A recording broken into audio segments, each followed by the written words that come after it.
Chapter 35.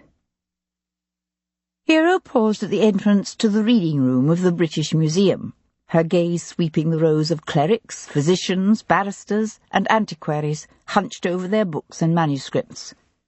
The room was dark, with rush matting on the floor, and a dusty collection of stuffed birds that seemed to peer down at her from above. Bevan Child was not there. Miss. I say, miss. A bantam-sized, plumpish attendant in a rusty black coat and yellowing cravat bore down on her, his hands raised in horror, his voice hushed to a hissing whisper. This room is not part of the museum tour. Only registered readers are allowed in the library. You must leave. Leave at once. Hero let her gaze sweep over the little man with a look that not only stopped him in his tracks, but also caused him to stagger back a step. "I am Lady Devlin," she said calmly. "Lord Jarvis's daughter." "Lord Jarvis?" The man broke off, swallowed, and gave a shallow titter. "Oh, Lady Devlin, of course." He bowed so low his bulbous nose practically touched his knees. How may we assist you?" "I require a word with Mr. Bevan Child." "I'm afraid Mr. Child is in one of our private research rooms." "Then if you would be so kind as to direct me to him." "I'm afraid Mr. Child does not like to be disturbed when I mean, of course, Lady Devlin. This way, please." He led her down a cramped corridor and around a dog-leg to pause before a closed, peeling door. "Mr. Child is here, my lady," he whispered, his somewhat prominent front teeth digging into his lower lip. "Shall I announce you?" "Thank you, but I'll announce myself. You may leave us." A wave of relief wafted across his lumpy features. "Yes, my lady. If you should require anything, please do not hesitate to call." Hero waited until he had bowed himself back down the corridor. Then she turned the door's handle and quietly pushed it open. The room was small, lit only by a high dusty window and hemmed in by piles of crates and overflowing shelves. Seated in a straight-backed chair, Bevan Child had his head bent over the tattered pages of a manuscript held open on the table before him by a velvet-covered, sausage-shaped weight. He had a pen in one hand and was running the index finger of the other down a row of figures. Without even looking up, he said tartly, "You are disturbing my concentration. As you can see, this room is already engaged. Kindly remove yourself at once." Hero shut the door behind her and leaned against it. Child continued frowning down at the figures, apparently secure in the assumption that he was once more alone. She walked across the room and drew out the chair opposite him. "Did you not hear what I said?" His head jerked up, his myopic gaze focused on Hero, and he dropped his pen, the loaded nib splattering a blot of ink across the pages of his notes. "Good heavens, not you again!" Smiling, she settled herself in the chair and leaned forward, her elbows on the table, her chin propped on her hands. "What a nice private place for a comfortable little chat. How fortuitous." He half rose to his feet. "Sit down," said Hero. He sank back into his seat, hands splayed flat on the surface of the table before him, lips puckering out in a scowl that clenched his eyebrows together. "When will you and your husband simply leave me alone?" "As soon as you stop lying to us." Child stiffened. "I'll have you know I am a respected scholar, a very respected scholar. Nothing I have told you is false, nothing." "Really? You told me your argument with Miss Tennyson last Friday was a scholarly disagreement over her identification of Camelot Moat as Camelot." "That certainly wasn't true. The quarrel was over the Glastonbury Cross." His face reddened. "Miss Tennyson was a very contrary woman. After a point, it becomes difficult to correctly separate these choleric episodes in one's mind." "I might believe you if she hadn't ended that particular confrontation by hurling the cross into the lake. That strikes me as a comparatively memorable moment." Child pressed his lips into a tight, straight line and glared at her from across the table. Hero settled more comfortably in her chair, her hands shifting to the reticule in her lap. "I can understand why you were selected to play the starring role in this little charade. Your scepticism toward all things Arthurian is well known, which means that for you to be the one to step forward and present the Glastonbury Cross and a box of crumbling bones, particularly with the added fiction that they were found amongst Richard Gough's collection, would obviously help to make the discovery more believable." "This is an outrage," blustered Child. "Why, if you were a man, I would—" "You would what, exactly? Challenge me to a duel? I'm a very good shot, you know." "To the best of my knowledge," said Child through clenched teeth, "the cross I discovered in Mr. Gough's collection is the very same artifact presented to the world by the monks of Glastonbury in 1191.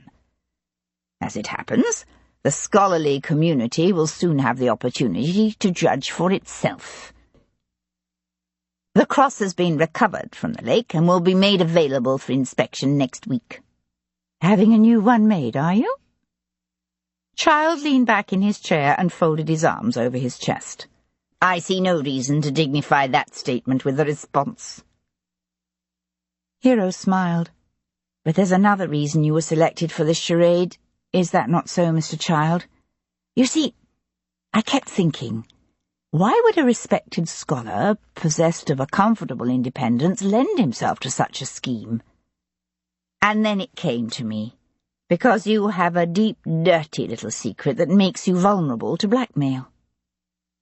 Child shifted uncomfortably, his jaw set. "That's why you killed Gabrielle, isn't it? Not because she somehow discovered the true origins of your so-called Glastonbury Cross, or because she spurned your suit, but because she found out about your taste for little girls."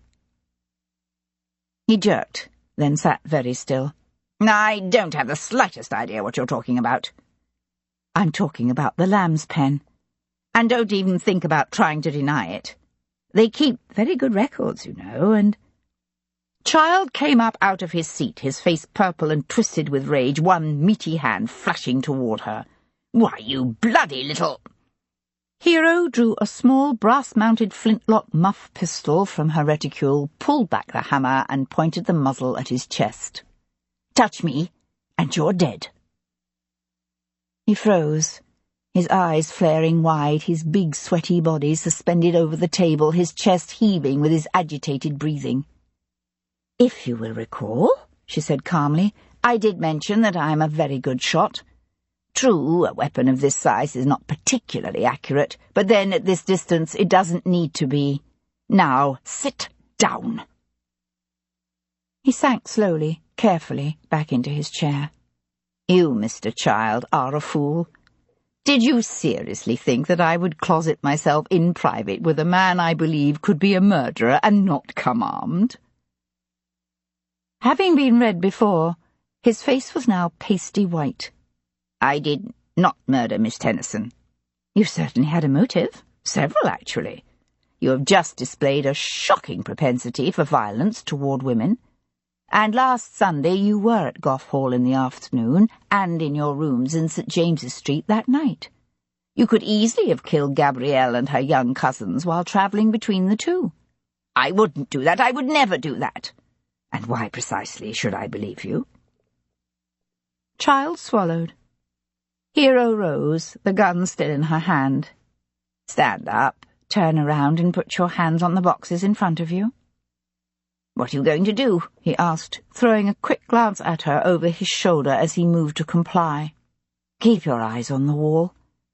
"But what are you going to do?" Hero opened the door behind her. "That depends largely on you, does it not?" "What does that mean?" She heard him repeat the question again when she was halfway down the hall. "What are you going to do?" By the time Sebastian made it back to London, the setting sun was casting long shadows through the streets. He found Hero seated at the bench before her dressing table. She wore an elegant high-waisted evening gown of ivory silk, with tiny slashed puff sleeves, and an inset of rose silk laced with a crisscross of ivory down the front, and she had her head bowed as she threaded a slender ribbon of dusty rose through her crimped hair.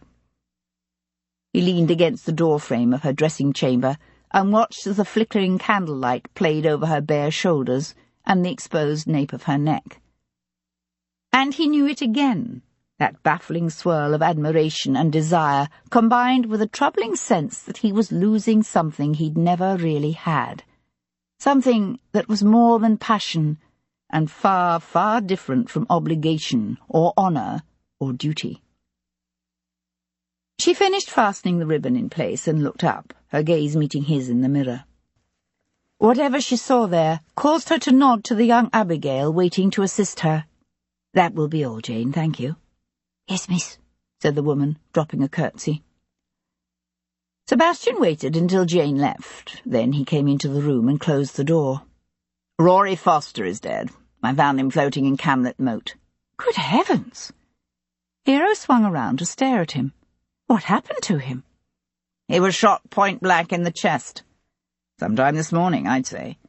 Gibson should have the body by now, although I'd be surprised if he's able to tell us much more." "But why was he killed?" "I had an interesting conversation with Rory's widow, who owns a prosperous farm just to the east of the old chase.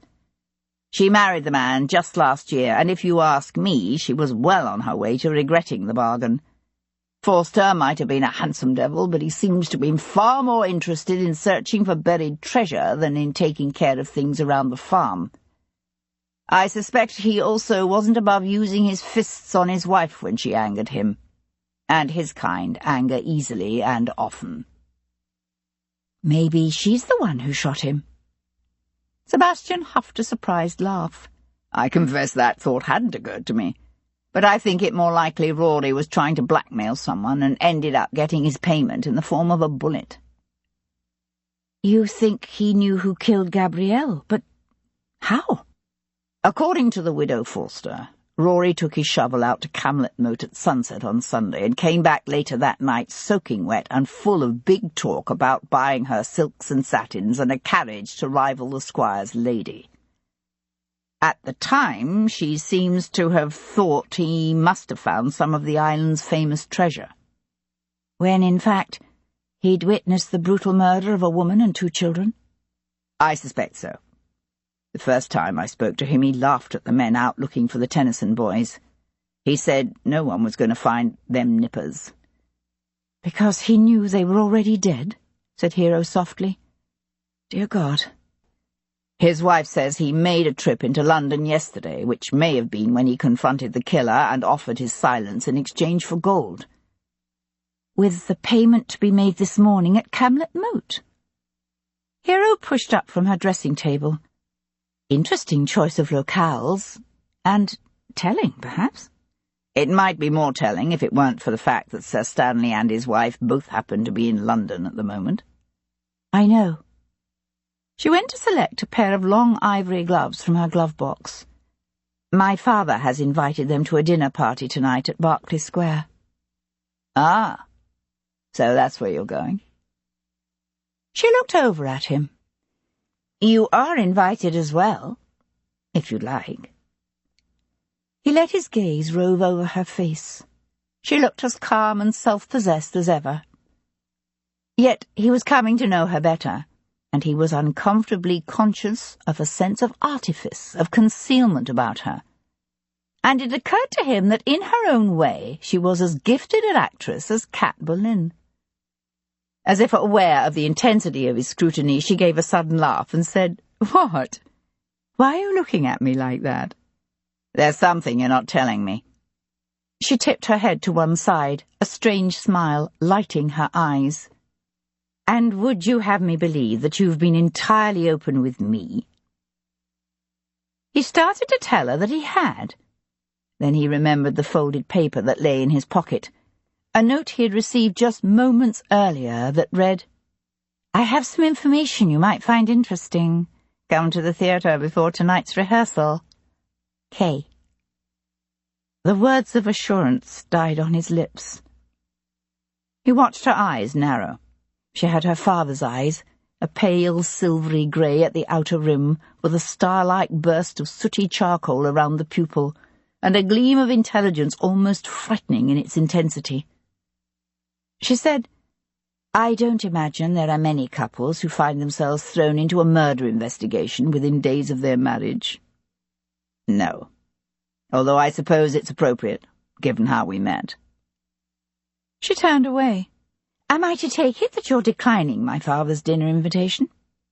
I have an appointment with someone who may be able to provide me with information about Jamie Knox. She waited for him to tell her more, and when he didn't, he saw the flare of some emotion in her eyes, although whether it was hurt or suspicion or a gleam of malicious satisfaction, he couldn't have said. Chapter 36. War was very much the topic of conversation that evening in the reception rooms of Lord Jarvis's Berkeley Square residence. War in Europe, war on the high seas, war in America. Hero discussed Wellington's successes in Spain with Castlereagh, the depredations of those damnable upstart Americans on British shipping with Bathurst, and Napoleon's newest rampage against Russia with Liverpool. Most of the members of Liverpool's government were in attendance, along with the city's premier bankers, for war was very much a financial enterprise. She found the night almost unbearably hot and close, the air in the crowded rooms unusually stifling. The hundreds of candles burning in the chandeliers overhead only added to the heat, and she could feel her cheeks start to burn. Ignoring the discomfort, she was working her way through her father's guests to where she could see Sir Stanley Winthrop in conversation with her mother, Lady Jarvis, when the Earl of Hendon stopped her.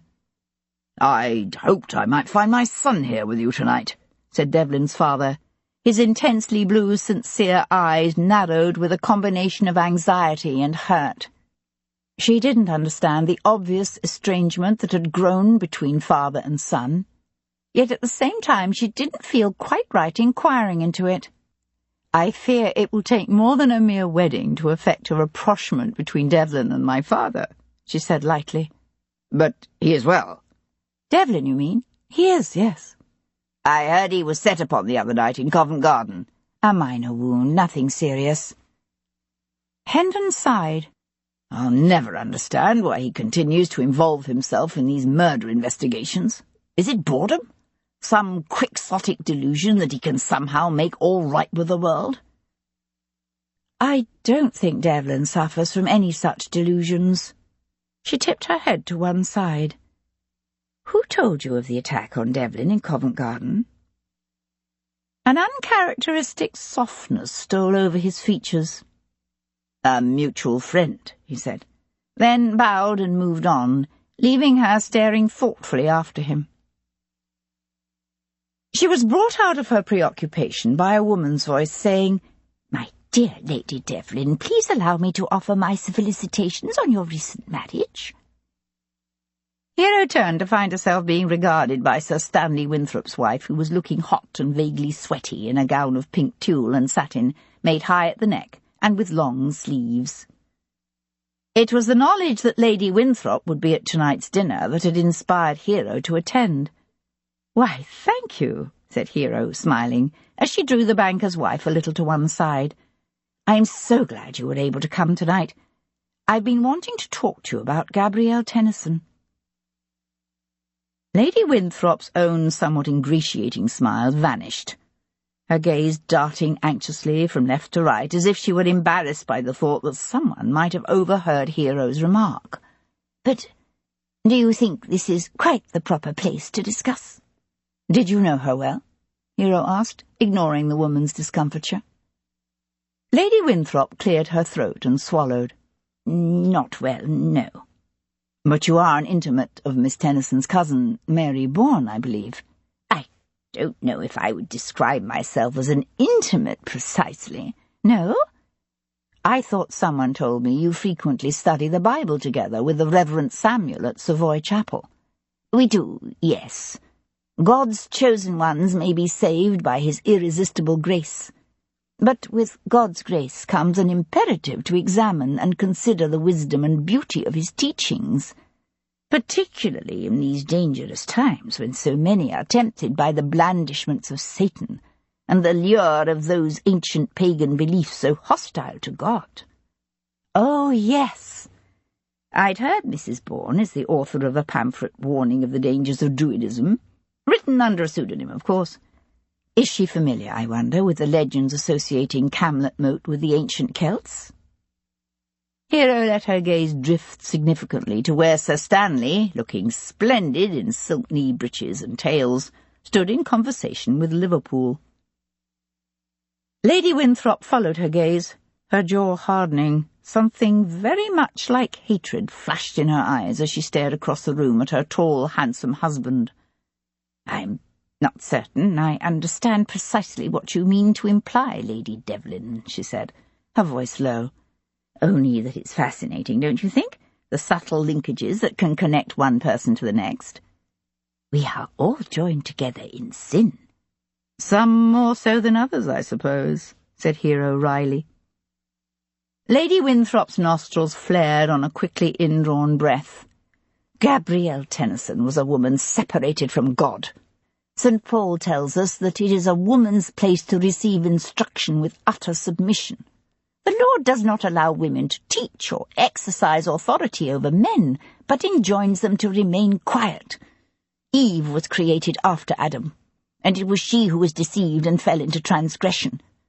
That is why a godly woman does not seek to go forth into the world and challenge men, but submits herself to a husband and devotes herself to the care of her household.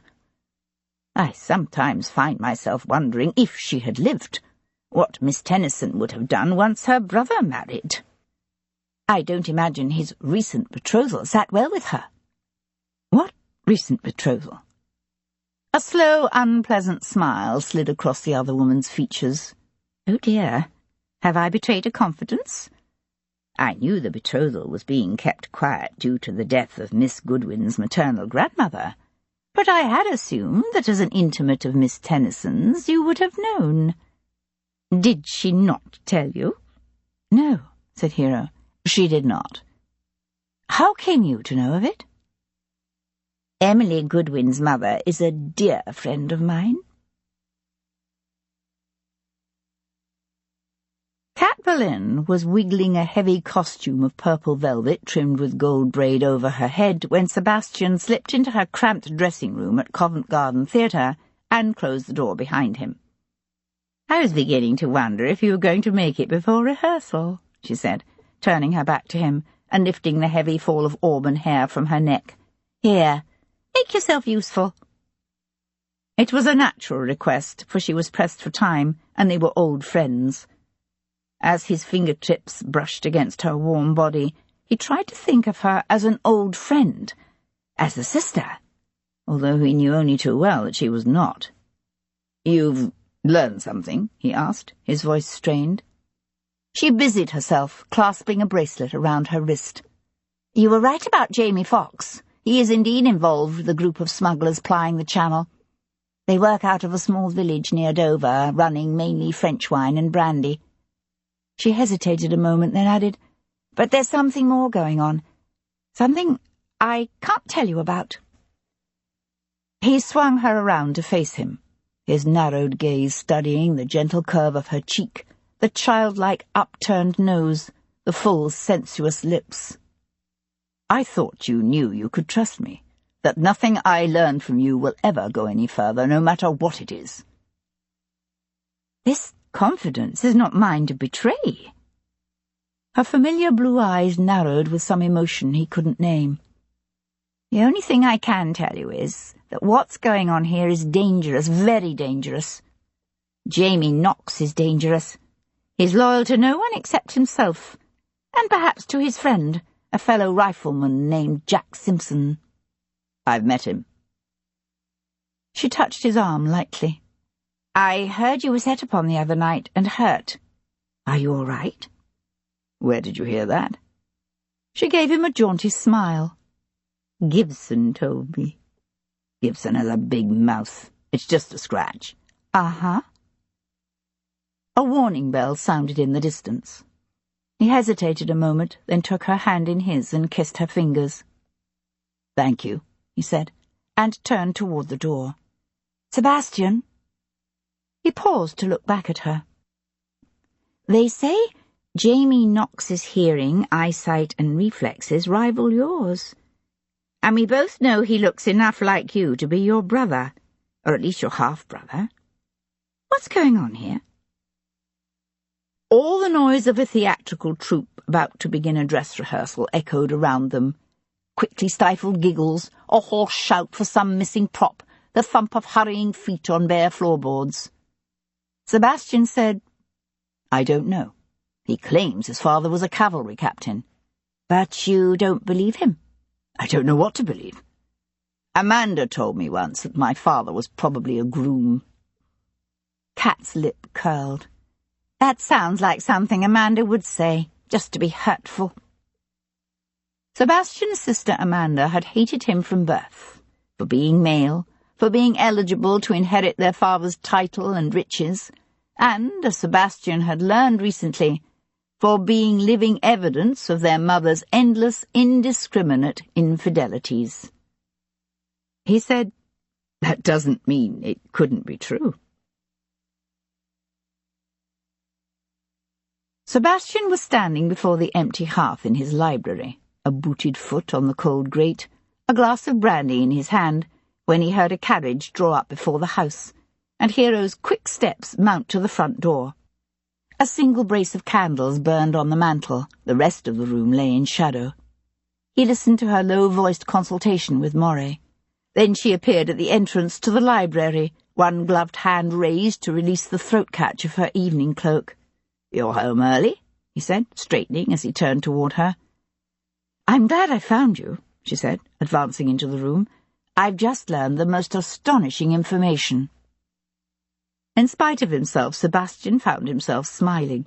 "Really? What?" She swung off her cloak and draped it over the back of a nearby chair. "Hildyard Tennyson isn't just courting this Miss Goodwin. They're betrothed." "I know." Hero stared at him, dawning indignation chasing incredulity across her features. "You knew?" "Tennyson mentioned it when he first arrived back in London. He said the betrothal was arranged shortly before he left for Kent, but was never formally announced due to the sudden death of Miss Goodwin's grandmother in the midst of the settlement negotiations." "But if you knew, why didn't you tell me?" "I thought I did." "No. You told me he'd formed an attachment to the daughter of one of his colleagues. You said nothing of a betrothal." "I beg your pardon. I suppose I didn't consider it significant. You obviously disagree." "Why?" "Think about it." Gabrielle was still in the schoolroom when she took over the management of her father's household after her mother died. She was mistress of the Tennyson townhouse in the Adelphi, and their small estate in Kent for something like 13 years. Can you imagine a woman like Gabrielle meekly turning over to her brother's new 18-year-old bride the reins to 2 houses she'd considered hers for years, and then continuing to live there in any kind of comfort? Sebastian took a slow sip of his brandy. "To be honest, I never gave a thought to the effect his marriage would inevitably have on his domestic arrangements."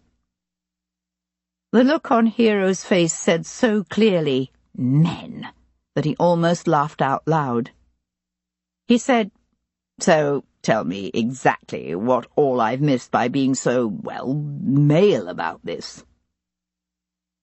She jerked off her long gloves and tossed them on the chair beside her cloak. "The thing is, you see, if Gabrielle were penniless, she would have had no option but to continue living at the Adelphi with her brother and his new bride. But Gabrielle wasn't penniless.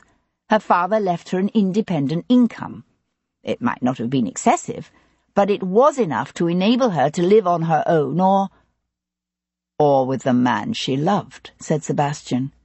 "And under the circumstances, I can't see his qualms about being seen as a fortune hunter stopping him." The inclination to laugh was gone. Hero walked to where she'd left the book of English Cavalier poets lying on the table beside the chair. "I was thinking about that poem Arsenault gave Gabrielle, the one by Robert Herrick. He copied out the last 3 stanzas to give to her. but it's the first three that I think may be important." She flipped through the book. "Here it is. Listen. Bid me to live, and I will live, thy Protestant to be. Or bid me love, and I will give a loving heart to thee. A heart as soft, a heart as kind, a heart as sound and free as in the whole world thou canst find. That heart I'll give to thee. Bid that heart stay, and it will stay, to honour thy decree." Sebastian recited the poem from memory with her, his gaze locked with hers, their voices blending together, tenor and contralto. "Or bid it languish quite away, and shall do so for thee." "Bloody hell," he said, and drained his brandy to set the glass aside with a snap.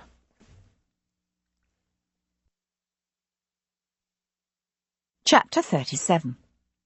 Arsinoe's lodgings lay in a dark, narrow lane not far from the church of St. Clement's. While not exactly a slum, the once genteel area had long ago begun the slow slide into poverty. As Sebastian paused on the footpath, his gaze scanning the old house's dusty windows and crumbling facade, a bedraggled woman, well past her youth, her face gaunt and haunting, separated herself from the shadows of a nearby archway to hiss at him invitingly. He shook his head and pushed open the street door. The atmosphere inside the house was hot and close and filled with the smells of cooked cabbage and dry rot, and the faint but inescapable odour of uncollected night soil. He climbed the worn, darkened stairs to the attic, trying to imagine Gabrielle's gentle, scholarly French lieutenant in this place. From behind one door came a man's hoarse, angry shouts, and a woman's soft weeping. From the next, the wail of a babe went on and on. Someone somewhere was coaxing a sad melody from a violin, the bittersweet notes mingling bizarrely with the yowl of mating cats in the back alley. There were only 2 doors at the very top of the stairs. Neither showed any trace of light through their cracks, but Sebastian knocked on both anyway, and stood listening for some hint of movement. Nothing. Under the terms of his parole, Arsinoe should have been in his lodgings by now. Sebastian turned back towards the stairs, hesitating a moment with one hand on the battered newel post. Then he headed for the Angel on Wych Street. He found the coffee house nearly empty in the heat. Tobacco smoke and the smell of freshly roasted coffee hung heavy in the pale flickering light. As he closed the door quietly behind him, the barman looked up questioningly. Sebastian shook his head. His gaze drifted slowly over the desultory groups of men hunched sullenly around their tables, their conversations low-voiced. Arsinoe was not amongst them. But in a corner, near the empty half, the big blonde hussar captain Pelletier was playing chess with a gaunt infantry officer in a tattered blue coat. At Sebastian's approach, the hussar lifted his head, the gold coins at the ends of his love knots winking in the candlelight, the fingers of one hand smoothing his luxurious moustache as he watched Sebastian cross the room toward him. "Come to ruin another of my games, have you?" he said, when Sebastian paused beside the table. "Has Arsinoe been here tonight?" The hussar pursed his lips and raised one shoulder in a shrug. "Does that mean you haven't seen him, or that you don't know where he is?" "It means he's not here now." "Do you know where I might find him?" The man's lips parted in an insolent smile. "No." "I thought under the terms of your parole you were confined to your lodgings after 8 p.m. "Our lodgings are here," said the infantry officer when the hussar remained silent. "We've rooms upstairs." Sebastian glanced down at the chessboard. Interesting. Whose move? "Mine," said the infantry officer, plucking at his lower lip with one thumb and forefinger, his brow knit in a puzzled, hopeless frown. "Try queen to f7, said Sebastian, turning away. "Casse-toi!" hissed the hussar with an angry growl half rising from his seat. "Not a wise idea," said Sebastian, turning back with one hand on the flintlock in his pocket. For a moment the hussar's fiery eyes met his. Then the Frenchman sank back into his seat, his jaw set hard, his chest rising and falling with his rapid breathing. Sebastian was aware of the man's angry gaze following him to the door. Outside, the night had taken on a strange, breathless quality, the air hot and heavy and oppressive. He stood on the flagway, aware of a rising sense of frustration. Where the hell was Arsenault? For a paroled officer to be found outside his lodgings after curfew meant the revocation of his parole and consignment to the same hellholes as men from the ranks. Sebastian felt the faintest suggestion of a breeze wafting through the streets, carrying with it a coolness and the promise of a change. He smelled the river and the inrushing tide, and a touch of brine that hinted at faraway lands. And he knew where the French lieutenant had gone. Only 10 months into its building, the new Strand Bridge rose from the bank of the river at the site of what had once been the Savoy, the grandest palace on the Thames. But the Savoy had long since degenerated from its days of glory, first into an almshouse, then a prison and barracks.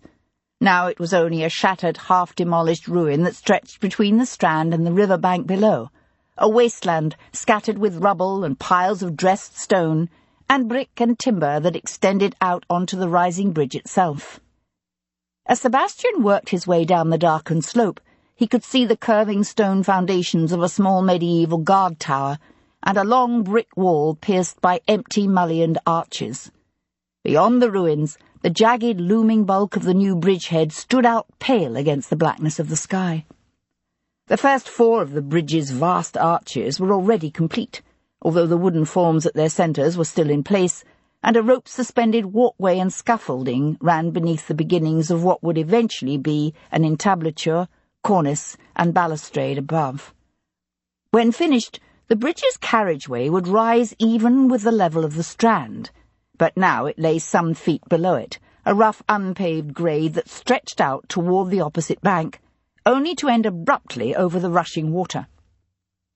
As he walked out onto the bridge, Sebastian could hear the tide splashing against the cofferdams at the base of the piers, feel the unexpected coolness of the breeze wafting against his sweat-sheened face. He kept his gaze focused on the solitary figure of a man that showed against the sliding expanse of the Thames beyond. The man sat at the jagged end of the bridge, his legs dangling over the water hundreds of feet below, one hand resting companionably on the brown and black dog at his side. "How did you know where to find me?" Arsenault asked when Sebastian paused some 10 feet away from him. "I remembered what you told me about liking to come here." The Frenchman tilted back his head, the wind off the water ruffling the hair around his face. "Are you going to turn me in?" "No." Arsenault took a long breath, eyes closing, nostrils flaring, lips pressed into a tight smile as he drew the air deep within him. "Do you smell it? It's the sea.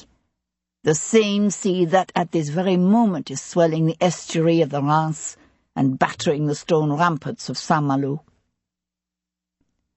Sebastian stood very still, the growing wind tugging at the tails of his coat. "Sometimes I wonder if I'll ever see any of it again," said Arsenault. "We have the illusion of being free here, but we're not really. Whatever happened to all the prisoners of the 100 Years' War, do you know? What happens to the prisoners of a war that never ends? Is this my destiny, I wonder?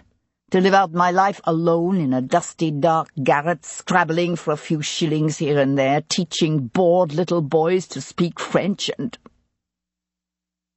His voice cracked, and he shook his head. Sebastian said, 2 weeks ago, Mr. Hilliard Tennyson asked the daughter of one of his associates for her hand in marriage. Word of the betrothal was kept private due to the intended bride's recent bereavement. But I can't believe Miss Tennyson didn't tell you, her dear, beloved friend." For a moment, Arsenault sat motionless. Then Chin nuzzled his head against his friend's side. The Frenchman ran one hand down the dog's back, his attention seemingly focused on his companion. She told me, yes. I'll admit the significance of Tennyson's betrothal escaped me at first. But as my wife, far more acute in such matters than I, pointed out, a woman of Miss Tennyson's temperament and independent ways would never have continued living as a mere sister-in-law and hanger-on in the houses where she herself had been mistress for more than a decade. Arsenault continued to stare silently out over the river, his hand running up and down the dog's back. Sebastian said, "She must have been upset, and in need of comfort. You had already declared your love for her. Yet you would have me believe that you still didn't ask her to marry you, that you didn't press her to marry you?" "No." The word was a soft, half-hearted lie nearly lost in the wind. Sebastian quoted, "Bid that heart stay, and it will stay to honour thy decree, or bid it languish quite away, and shall do so for thee." He paused, then said, "Were you thinking about violating your parole and going back to France?" "No." "I think you were. I think you changed your mind because Gabrielle Tennyson finally agreed to marry you." Sebastian suspected that was probably when the two lovers had first lain together, but he wasn't going to say it. Arsenault scrambled to his feet and took a hasty step forward, only to draw up short. "All right, damn you, it's true. I thought about escaping. Do you imagine there is a prisoner of war anywhere who doesn't sometimes dream of breaking his parole and escaping? Who isn't tempted?" Sebastian stared at the young French lieutenant. In the fitful moonlight, his face was pale, his eyes like sunken bruises in a pain-ravaged face. The wind ruffled the fine brown hair around his head, flapped the tails of his coat. Sebastian had the impression the man was holding himself together by a sheer act of will, but he was coming dangerously close to shattering. "Did she agree to marry you?" Rather than answer, the Frenchman simply nodded, his gaze turning to stare out over the wind-whipped waters of the river. "I'm half sick of shadows," thought Sebastian, watching him. He said, "There's something you're still not telling me. God damn it, Lieutenant, the woman you loved is dead. Who do you think killed her?" Arsenault swung to face him again. "You think if I knew who killed her, I wouldn't make them pay?" "You may not be quite certain who is to blame, but you have some suspicions, and those suspicions are weighing heavily on you. It's why you're here now, risking your parole, isn't it?" The wind gusted up, stronger now, scurrying the tumbling dark clouds overhead and obscuring the hazy sickle of the moon. "Who do you think killed her?" Sebastian demanded again. "I don't know." The Frenchman's features contorted as if the words were being torn from him. "I lie awake every night wondering if I might somehow be responsible for the death of the woman I loved." "Why?" pressed Sebastian. "What makes you think you might be responsible?" Charles rose to his feet, his gaze fixed on the rubble-strewn bank, ears at half-cock as he trotted a few steps toward the bridgehead, and then stopped. Arsenault went to rest a hand on the dog's neck. "What is it, boy?" Sebastian was aware of an inexplicable but inescapable intimation of danger that quickened his breath and brought a burning tingle to the surface of his skin. He scanned the ruins of the ancient palace, his eyes narrowing as he studied the piles of stone and timber, the long line of broken wall, with its empty windows a dark and melancholy tracery against the stormy sky. "Arsenault!" he said warningly, just as a belching tongue of flame erupted from the foundations of the old guard tower, and the crack of a rifle shot echoed across the water.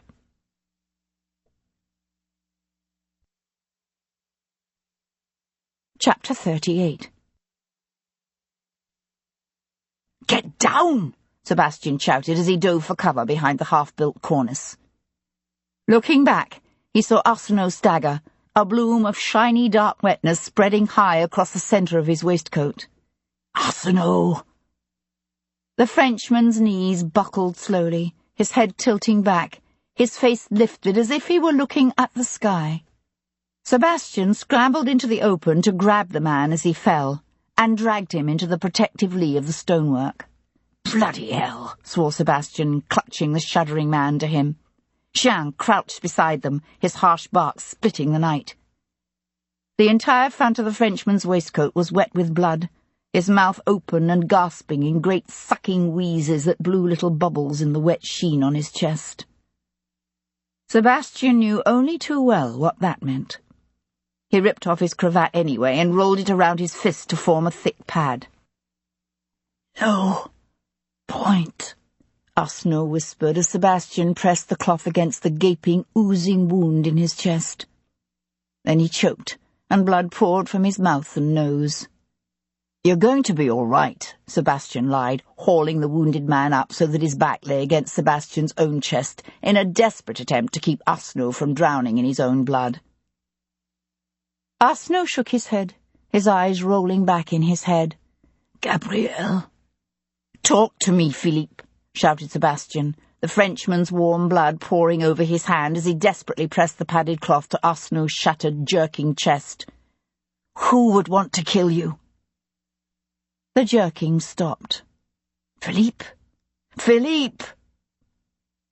Beside him, the dog whined, his nose thrusting against the Frenchman's limp hand. "Damn," said Sebastian, on a hard expulsion of pent-up breath. Despite the coolness of the rising wind, he was sweating, his breath coming in quick pants.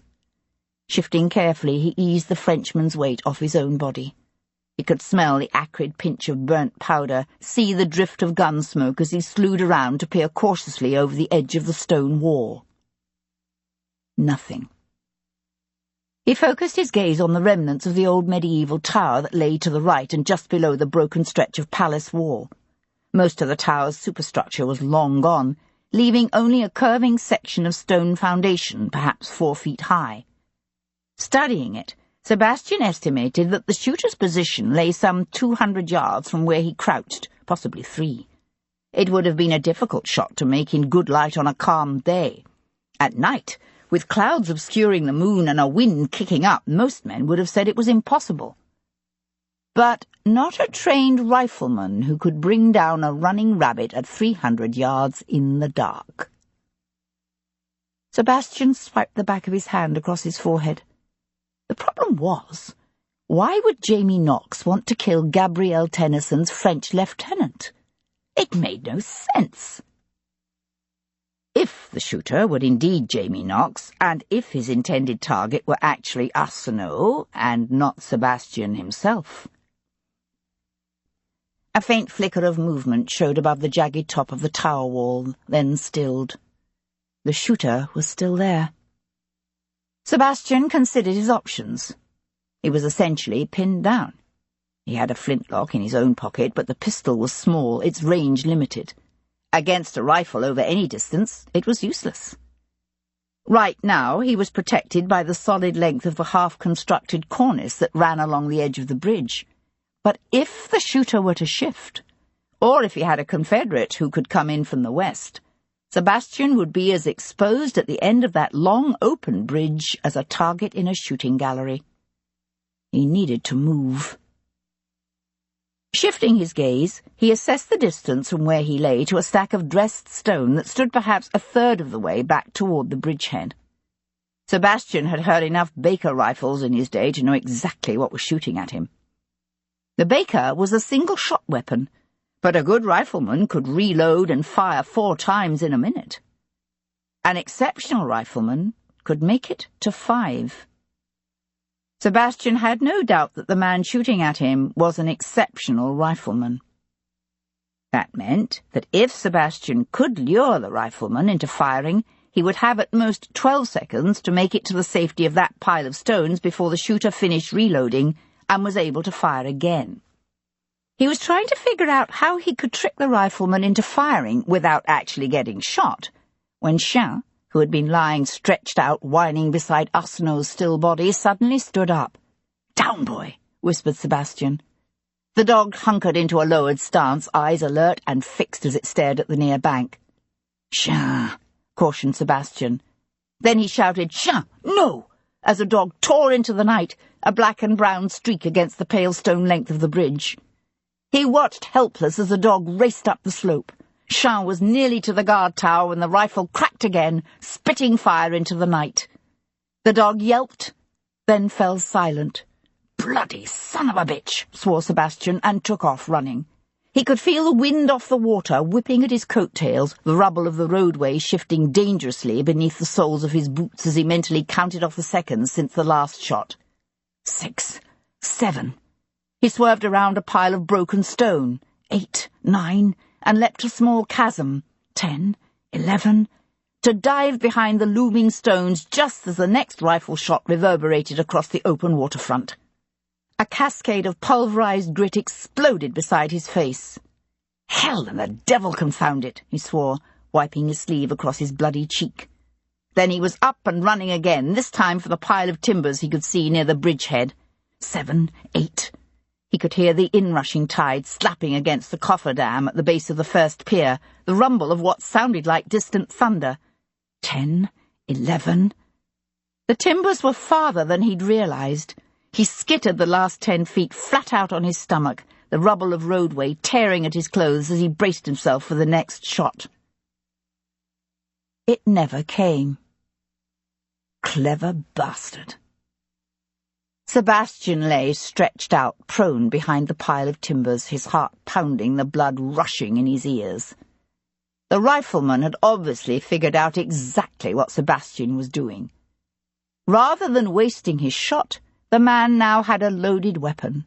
All he needed to do was wait for Sebastian to fully show himself again, and then calmly squeeze the trigger. He can shoot the head off a running rabbit at 300 yards in the dark. The wind gusted up, bringing with it the smells of the river and the creaking of the suspended walkways that ran along both sides of the partially built bridge just above the summit of the arches. Sebastian hesitated for a moment, his gaze fixed on the darkened ruins, his ears straining to catch the least sound. Nothing. Rolling quickly to the far side of the bridge, he lowered himself carefully over the edge until he hung suspended, his fingers digging into a gap in the stonework, feet dangling in space above the narrow suspended walkway, the river rushing far below. Then he let go. He landed lightly on the boards of the walkway, the suspension ropes swaying dizzily as the structure took his weight. Then, with the massive stone bulk of the bridge now between him and the shooter, Sebastian sprinted for the riverbank, the walkway dancing and swaying beneath him. The last arch of the bridge soared high above the tidal mudflats of the riverbed to butt into the rubble-strewn bank. He reached solid ground and paused for a moment, his senses straining to catch any movement, any sound. He scanned the dry, rutted slope of the bank, the matted half-dead weeds, the looming wreck of the ancient palace. He found himself remembering other nights in what seemed like a different lifetime, when death waited in each dark shadow and around every corner, when the rumble in the distance was artillery, not thunder, and the broken walls were Spanish villages blackened by the stains of fires not yet grown cold. He drew a deep breath, suddenly aware of a powerful, raging thirst.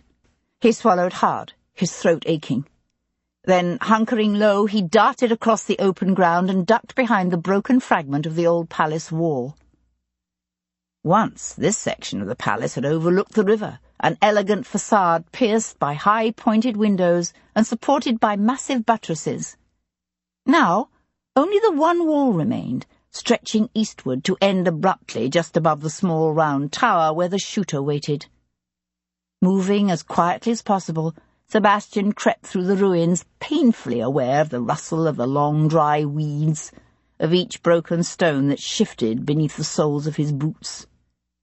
He passed the yawning opening of what had once been a massive medieval fireplace, an empty doorway, a spiral of steps going nowhere. Through the gaping windows he could see the massive works of the new bridge, the dark sliding shimmer of the river, the low curve of the old guard tower's stone foundations. Pausing at the jagged end of the wall, he slipped his flintlock pistol from his pocket and quietly eased back the hammers on both barrels. He could hear the distant clatter of the carriages on the strand up above, feel the powerful thrumming of his own blood in the veins of his neck. He took a deep breath. Then he burst around the end of the broken wall, his pistol pointing down into the foundations of the guard tower, his finger already tightening on the first trigger. But the tower was empty, the weeds within it matted and scattered with debris. The shooter had vanished into the night, leaving only the Baker rifle leaning mockingly against the worn ancient stones. Chapter 39. Sir Henry Lovejoy was not fond of heights. He stood well back from the jagged edge of the bridge's last half-constructed arch, his legs splayed wide against the powerful buffeting of the growing wind. He could see the river far below, the dark waters churning and frothing against the rough temporary cofferdams. The air was thick with the smell of the inrushing tide, and the damp mudflats of the nearby bank, and the coppery tang of freshly spilled blood. "What did you say his name was?" Lovejoy asked, his gaze on the dead man sprawled in the lee of the bridge's half-built cornice. Devlin stood beside him, his evening clothes torn and dusty and soaked dark with the dead man's blood. In one hand he gripped a Baker rifle, his fingers showing pale against the dark forestock.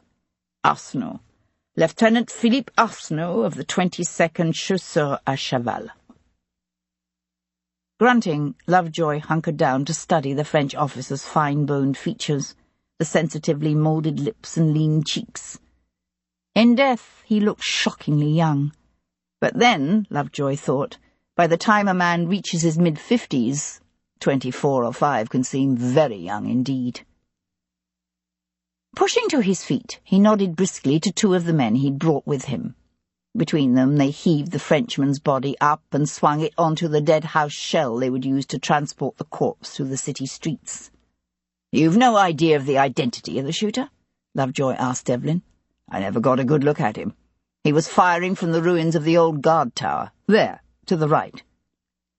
"Won't Usher go and have a look?" asked Constable Leaper, a tall beanpole of a man with an abnormally long neck and a badly sunburned face. Lovejoy nodded. "Might as well.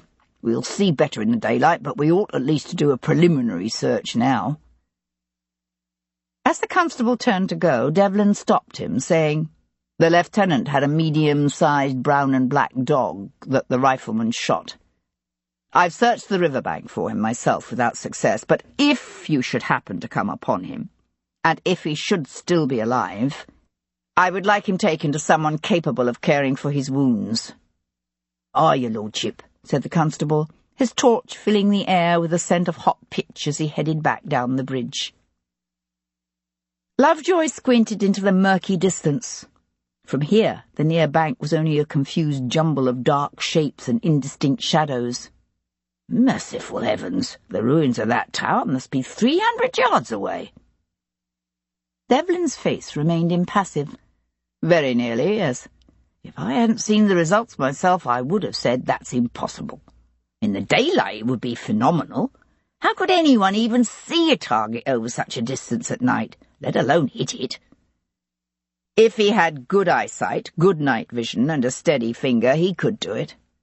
I've known sharpshooters who could hit a man at 700 yards, if the man is standing still and it's a sunny day." Something in the Viscount's voice drew Lovejoy's gaze to him. He stood with his back held oddly rigid, his face stained with blood and dust and sweat. Lovejoy said, "Are you certain Arsenault was the shooter's intended target? He did continue firing at you, after all." "He did, but that was only to keep me pinned down long enough for him to get away. I think he killed the man he came here to get." With a succession of grunts, the 2 men from the parish lifted the shell to their shoulders and headed back toward the river bank. Lovejoy picked up the lantern and fell into step behind them, the rubble of the half-constructed bridge crunching beneath his feet. Am I to take it this Lieutenant Arsenault is the young Frenchman who befriended Miss Gabrielle Tennyson?" "He is," said Devlin. "Only I gather they were considerably more than friends." "Tragic." "It is, yes. And you have no notion at all who could have done this, or why?" Devlin paused beside the ruins of the ancient palace, his strange yellow eyes glinting in the fitful light from Lovejoy's lantern as he stared into the darkness. "My lord?" Devlin glanced over at him, as if only suddenly reminded of Lovejoy's presence. "Excuse me, Sir Henry," he said with a quick bow, and turned away. "My lord?" But Devlin was already gone, his long legs carrying him easily up the dark, rubble-strewn bank, the rifle in his hand casting a slim, lethal shadow across the night. Sebastian strode into the Black Devil with the Baker rifle still gripped in his fist. His shirt front and waistcoat were drenched dark red with Arsenault's blood. His cravat was gone. His once elegant evening coat hung in dusty tatters. He'd lost his hat, and a trickle of blood ran down one side of his dirty, sweat-streaked face. "Jesus, Mary, Joseph, and all the saints," whispered the buxom, dark-haired barmaid as Sebastian drew up just inside the door, the baker propped at an angle on his hip, his eyes narrowing as he scanned the smoky, low-ceilinged room. "Where's Knox?" he demanded, his words carrying clearly over the skittering of chairs and benches, the thumps of heavy boots as the tavern's patrons scrambled to get out of his way. The girl froze wide-eyed behind the bar, her lips parted, the half-exposed white mounds of her breasts jerking and quivering with her agitated breathing. "Where the bloody hell is he?" Sebastian said again. "You do favour the dramatic entrance, don't you?" said a sardonic voice from a doorway that opened off the back of the room. Sebastian turned. His gaze met Knox's across the now empty expanse of the public room, twin pairs of yellow eyes that shared an ability to see great distances, and at night, with an accuracy that struck most normal men as inhuman. Or evil. Sebastian laid the baker on the scarred surface of the bar with a clatter. "I'm returning your rifle." A faint smile curled the other man's lips. "Sorry, not mine. Did someone lose it? Where were you an hour ago?" Jamie Knox advanced into the room, still faintly smiling. He wore his usual black coat and black waistcoat and black cravat, his face a dark, handsome mask. "Here, of course. Why do you ask?" "Ever meet a Frenchman named Philippe Arsenault?" "Arsenault?" Knox frowned as if with the effort of concentration. "Perhaps. It's rather difficult to say. I own a tavern. Many men come here." "Lieutenant Philippe Arsenault." "Does he say I know him?" "He's dead. Someone shot him through the heart tonight from a distance of some 300 yards. Know anyone who could make a shot like that?" "It's a rare talent, but not unheard of." "Your friend tells me you can shoot the head off a running rabbit at more than 300 yards. In the dark." Knox glanced over to where the wide-eyed girl still stood behind the bar. "Leave us." She let herself out the front door, pausing on the threshold to throw him a last questioning glance that he ignored. The public room was now empty, except for the two men. Knox sauntered behind the bar and reached below the counter for a bottle of brandy. "You've obviously been talking to my old mate, Jack Simpson." He eased the stopper from the brandy. "He'll also tell you that I can catch a will-o'-the-wisp out of the air and hear the whispers of the dead. But just between you and me, I wouldn't be believing everything he says." Sebastian wandered the room, his gaze drifting over the low-beamed rafters, the massive old stone fireplace, and broad hearth. "I've heard it said you won this place at the roll of the dice. Or that you killed a man for it. Which was it?" Knox set the bottle and 2 glasses on the counter beside the baker. "Like I said, you don't want to be believing everything you hear about me." "I also hear you were at Corunna. Lieutenant Arsenault was at Corunna as well. Is that where you met him?" I never met your Lieutenant Arsenault. God rest his soul. Knox poured brandy into the 2 glasses and tucked the bottle away. Here, have a drink. Thank you, but no. Knox laughed. What do you think, then, that I'm trying to do away with you? He pushed both glasses across the bar. There, you choose one, I'll drink the other. Will that allay your suspicions? Moving deliberately, Sebastian came to select one of the glasses of amber liquid. His yellow eyes gleaming, Knox lifted the other to his lips and drank deeply. There. Now, shall we wait to see if I drop to the floor and start thrashing about in my death throes? He took another sip, this time letting the brandy roll around on his tongue. It's good stuff, this. Comes from a chateau just outside Angoulême. And how did it make its way into your cellars? Knox smiled. Would you have me believe you've no French brandy in your cellars, then?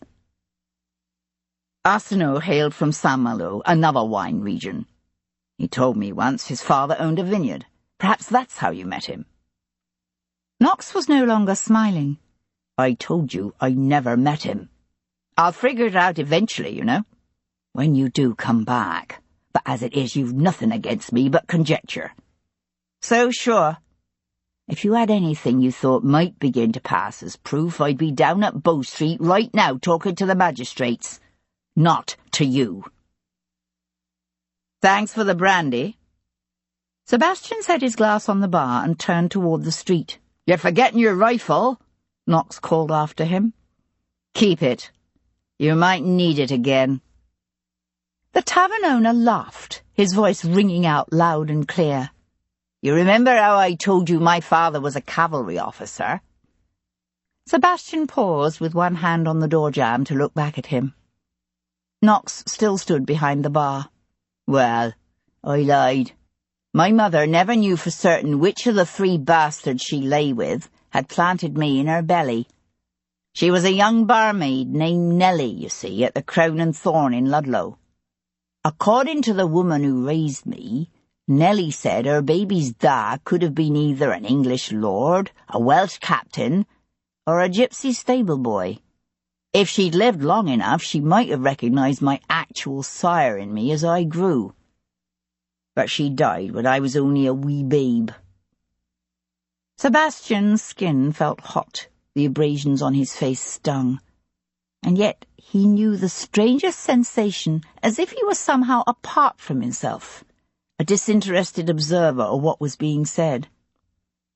Knox said, I saw the Earl of Hendon in Grosvenor Square the other day.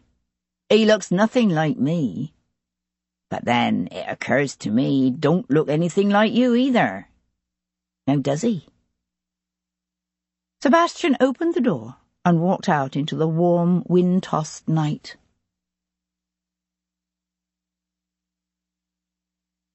Chapter 40.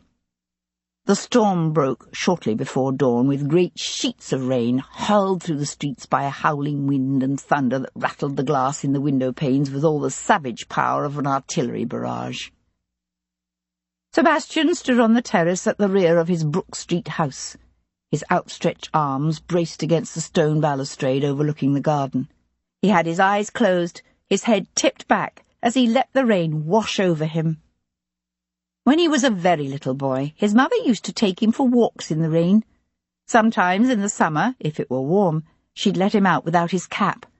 The rain would plaster his hair to his head and run off the tip of his nose.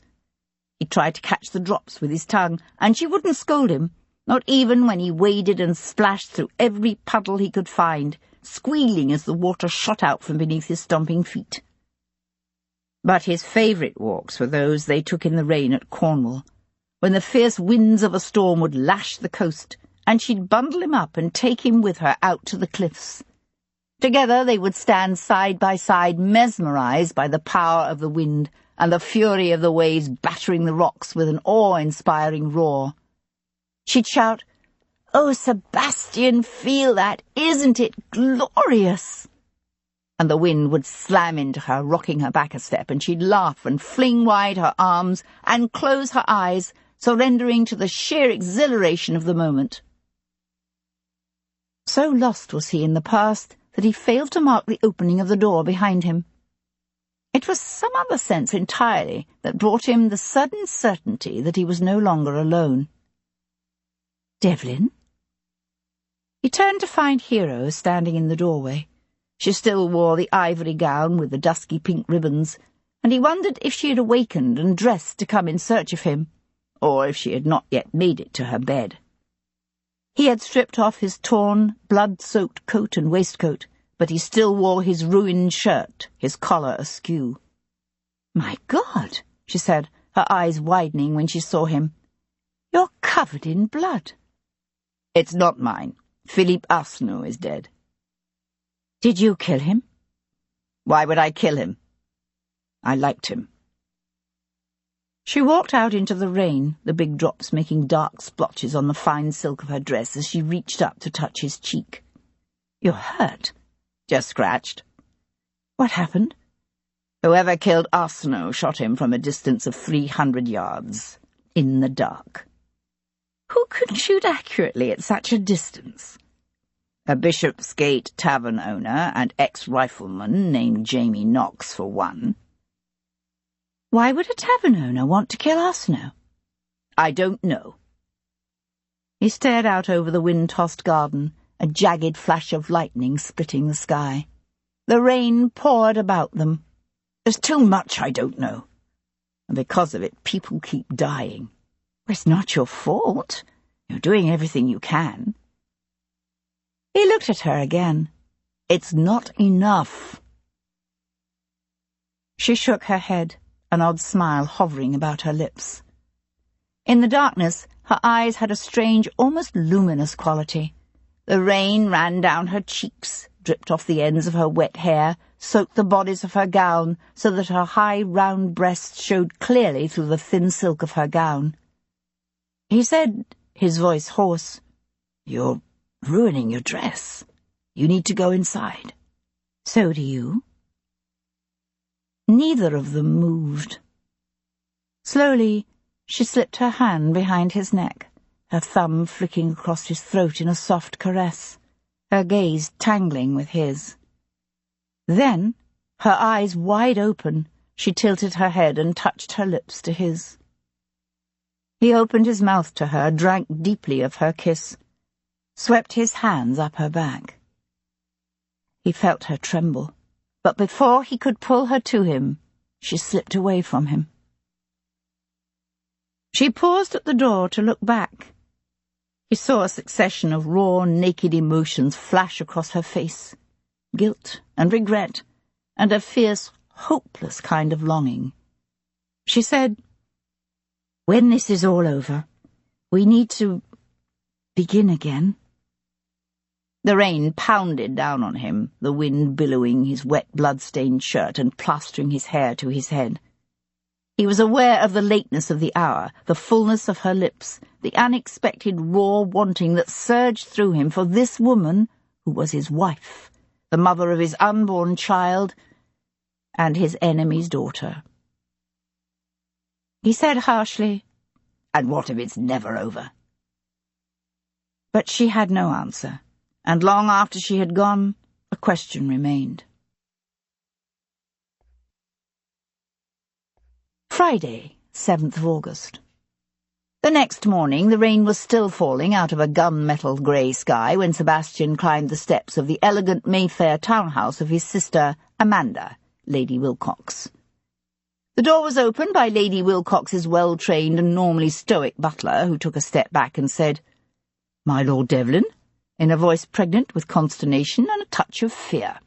"Good morning," said Sebastian, handing his hat, gloves and walking stick to the butler before heading for the stairs. "I assume my sister is still in the breakfast-room?" "Yes, but—" "My lord?" Sebastian took the steps 2 at a time. "Don't worry, I'll announce myself." He found his sister seated at a small table overlooking the rain-washed rear gardens, an empty plate before her. She'd been reading the Morning Post, but looked up at his entrance. A delicate pink floral teacup arrested halfway to her puckered lips. "Good morning, Amanda," he said cheerfully. She set the cup down with enough force to send its contents sloshing over the rim. "Good God, you!" The first child born to the Earl of Hendon and his beautiful errant countess, Amanda had never been a particularly attractive woman. She had inherited her mother's slim, elegant carriage and striking golden hair, but there was a bluntness to her features that she owed to Hendon, and at 42 she had reached an age at which her disposition showed quite clearly on her face. She wore a simple morning gown of dove grey, made high at the waist, and edged along the neckline with a dainty ruffle of lace, for she had been widowed just 18 months, and was not yet completely out of mourning. The role Sebastian had played in the death of her husband was a subject brother and sister did not discuss. She reached for her tea again, her lips turning down at the corners as she took a sip. "What do you want?" Without waiting for an invitation he suspected would not be forthcoming, Sebastian drew out the chair opposite her and sat. "And I'm delighted to see you too, dear sister." She gave a delicate sniff. "I've heard you're doing it again, that you've involved yourself in yet another murder investigation, this time of some mere barrister's sister of all things. One might have hoped that your recent nuptials would put an end to this plebeian nonsense, but obviously such is not the case." "Obviously not," said Sebastian dryly. She sniffed again, but said nothing. He let his gaze drift over the familiar features of her face, the tightly held lips, the broad, slightly bulbous nose that was so much like her father's, the piercing, blue, sincere eyes that had come to her too from her father. He was her brother, or at least her half-brother, her only surviving acknowledged sibling. And yet she hated him with a passion so raw and visceral that it could at times steal his breath. As Hendon's firstborn child, she would have inherited everything, land, wealth, title, had she been a boy. But because she was a girl, she had been married off with only a dowry, a handsome one, to be sure, but still a mere pittance compared to all that would some day pass to Sebastian. Her 2 children, Bayard, the new Lord Wilcox, and Stephanie, his 18-year-old sister, were Wilcoxes. By the laws of male primogeniture, they had no claims on the Sincere estates. It was the norm in their society. And yet for some reason Amanda had always felt cheated of what she still somehow stubbornly believed in her heart of hearts should by rights have been hers. Even Richard and Cecil, Hendon's first and second-born sons, had earned her resentment. But her true hatred had always been reserved for Sebastian, for she had known, or at least suspected from the very beginning, that this last son born to the Countess of Hendon had not in truth been begotten by the Earl. She set her teacup down again. "Whatever it is you are here for, say it and go away so that I can read my paper in peace." "I'm curious about the December before I was born. How well do you remember it?" She twitched one shoulder. "Well enough. I was 11. Why do you ask?" "Where did Mother spend that Christmas?" She thought about it for a moment. "Lumley Castle near Durham. Why?" Sebastian remembered Lady Lumley quite well, for she'd been one of his mother's particular friends, nearly as gay and beautiful and faithless as the Countess herself. He saw Amanda's eyes widen, saw the faintly contemptuous smile that deepened the grooves bracketing her mouth, and knew that she understood only too well his reason for asking. "I can do sums, Sebastian. You're trying to figure out who her lover was that winter. Well, aren't you?" Pushing up, he went to stand at the window overlooking the garden, his back to her. In the rain, the daylight was flat and dim, the shrubbery a sodden green, the slate flagstones of the terrace dark and shiny wet. When he didn't respond, she gave a sharp laugh. An understandable exercise, given the circumstances, but unfortunately predicated upon the assumption that she took only one lover at a time. She could be quite shameless, you know. Her scornful words sent a surge of raw fury through him. It startled him to realize that no matter how much Sophie had lied to him, no matter how cruel and destructive her betrayal and abandonment, The protective urge he'd felt for her as a boy still flared in him.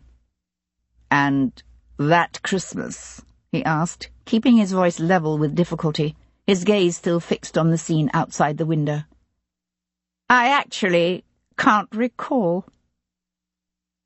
He watched the long canes of the arbour's climbing roses bend in the wind, watched the raindrops chase each other down the window glass. Amanda rose to her feet.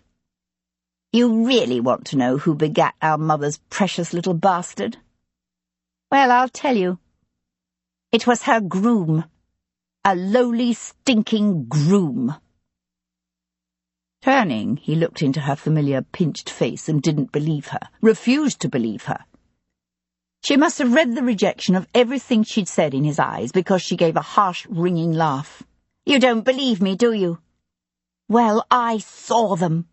That autumn, on the cliffs overlooking the sea in Cornwall. He was lying on his back and she was riding him.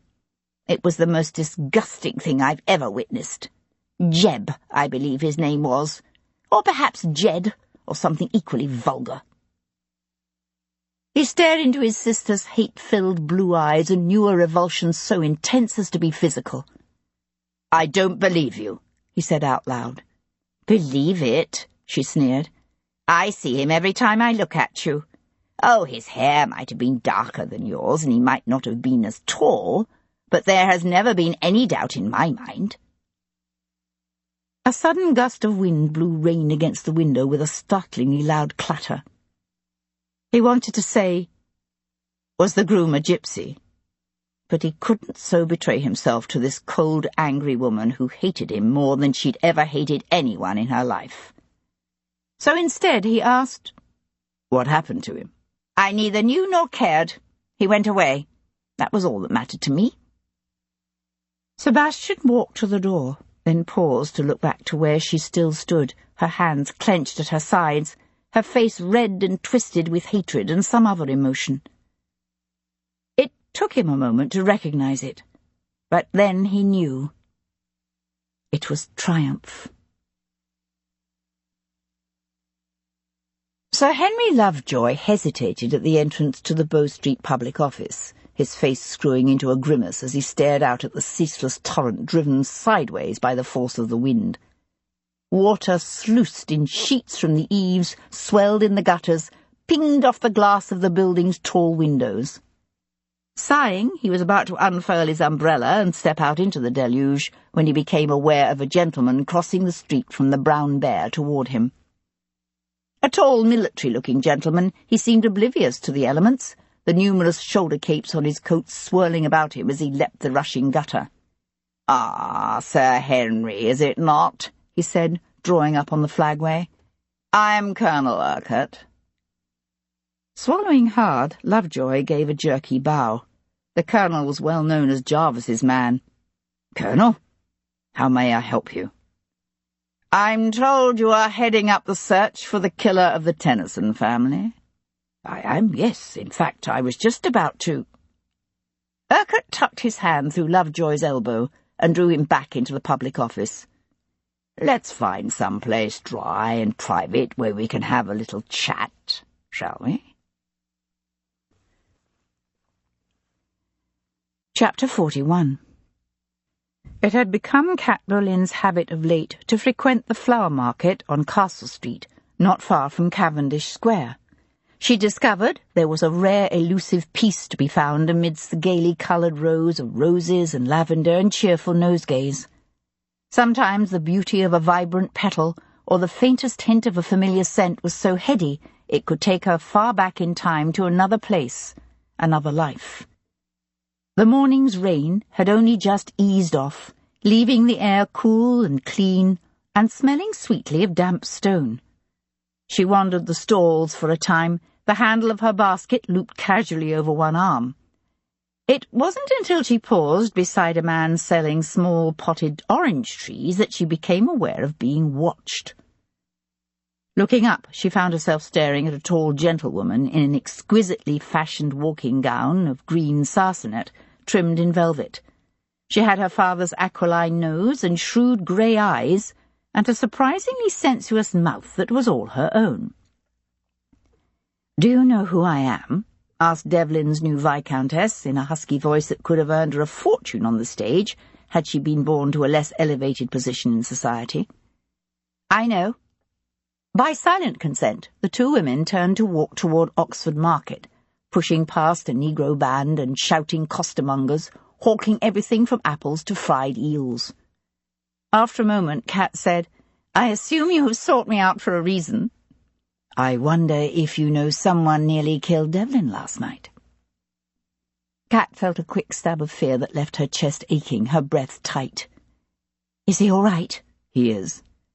But the man who was standing beside him is dead, shot through the heart from a distance of some 300 yards. Kat knew of only one man with the ability to make such a shot, two if she counted Devlin, but she kept that knowledge to herself. The Viscountess said, "I believe you are familiar with a tavern owner named Jamie Knox." "I have heard of him," Kat said warily. The Viscountess glanced over at her. "I should tell you that I know quite a bit about Russell Yates and his various activities." She paused, then added, "My information does not come from Devlin." Kat understood only too well what that meant. Kat's own encounters with this woman's father, Lord Jarvis, had been brutal, terrifying, and nearly fatal. He had promised her torture and a heinous death, and while that threat had abated, it had not disappeared. Kat knew he was simply waiting for the right opportunity to strike. She had to call upon all her years of theatrical training to keep her voice sounding calm. "And? I gather this Knox is one of your husband's, shall we call them, associates?" Kat drew up abruptly and swung to face her. "Exactly what are you trying to say?" The Viscountess met her gaze. "I think Knox is a danger to Devlin. I also think you know more about the man than you are willing to let on, even to Devlin." Kat was aware of the darkening clouds pressing down on them, promising more rain. She could feel the dampness in the breeze, smell the earthy scent of the vegetables in the market stalls. When she remained silent, the Viscountess said, "I can understand the problems that are created by divided loyalties." Kat gave a startled laugh and turned to continue walking. "Well, I suppose that's one more thing you and I have in common, is it not? My father, at least, is not trying to kill Devlin." Kat glanced over at her. "Can you be so certain?" Something flared in the other woman's eyes, quickly hidden. They continued along the side of the square for a moment, then the Viscountess said, "I don't know exactly what happened to cause the estrangement between you and Devlin last winter, but I believe you still care for him, at least enough not to want to see him hurt or dead." "I think you underestimate your husband." "He's mortal." Kat stopped again. The wind was flapping the draping on the market stalls, scuttling handbills across the wet cobbles. She said, "Why did you come here?" A gleam of unexpected amusement shone in the woman's eyes. "I should have thought that was rather obvious." "My God," whispered Kat, as understanding suddenly dawned. "You love him." Rather than respond, the Viscountess simply tilted her head and turned away. "Why are you so afraid to admit it?" Kat called after her. "You don't want to acknowledge it even to yourself, do you?" She thought the woman would keep walking. Instead, the Viscountess paused to look back at her. "I would have expected you to understand that better than anyone." "He is no longer my lover," said Kat, knowing exactly what the other woman meant. "He hasn't been. For nearly a year." "No, but that doesn't mean he isn't still in love with you, as you are with him." "Devlin will always love me," said Kat, "no matter who else he comes to love. He doesn't love easily, but once he lets someone into his heart, they are there forever. It's simply the way he is. It's the same reason he will always love Hendon, however much he might wish it were otherwise." Kat saw the puzzlement in the other woman's eyes, and she thought, "Oh, Sebastian, you haven't told her. Why haven't you told her?" Aloud, Kat said, Have you ever seen Jamie Knox? No. Why? Because if you were to see him, thought Kat, you would know. But all she said was, You're right. He is dangerous. For your sake as well as Devlin's, you would do well to stay away from him. With any other woman, the warning might have worked, but this woman was Jarvis's daughter. Kat watched a thoughtful gleam light the Viscountess's eyes, and knew she'd just made a terrible mistake. Sebastian left his sister Amanda's house and drove through the slackening rain to the Strand. He paused at a butcher shop near Villas Street to buy a side of ham, then continued on to the half-cleared stretch of land that fell away steeply from the street to the site of the new bridgehead. The river was running swollen and sullen with the rain, a pock-marked expanse of muddy water that frothed and boiled around the new piers. Against the dull grey sky, the soaring arches of the bridge itself stood out pale and stark. Reining in, he let his gaze drift over the worksite. Far to the left rose the massive neoclassical elevation of the new Somerset House, bustling now with its usual assortment of functionaries. To the right lay the Savoy Chapel and its burial ground, the sole surviving relics of the vast medieval palace that had once stood here. In the dreary light of day, the rain-washed expanse of churned mud, sodden weeds and broken walls looked forlorn and empty. Last night, in the hour or more that had elapsed between when he sent word of Arsenault's shooting to Bow Street and the arrival of Sir Henry, Sebastian had scoured these ruins in an increasingly wide but ultimately futile search for a certain scruffy black-and-brown dog with a white blaze down his nose and a weakness for ham. He wasn't entirely certain what he thought he could do today and that he hadn't done the previous night, but he felt compelled to try. "If you were an injured dog," he said to Tom, "where would you go?" The tiger screwed up his face with a labour of thought, his gaze like Sebastian's studying the rain-drenched riverbank. After a moment he said, "Ain't we just downriver from the Adelphi?" "We are." "Well, if that Frenchy lieutenant used to hang around Miss Tennyson and them two boys, then I reckon maybe his little dog would go there, if he could make it that far. Plenty of places to hide in them vaults under the terrace." Sebastian reached for the ham. "Tom, you are a genius."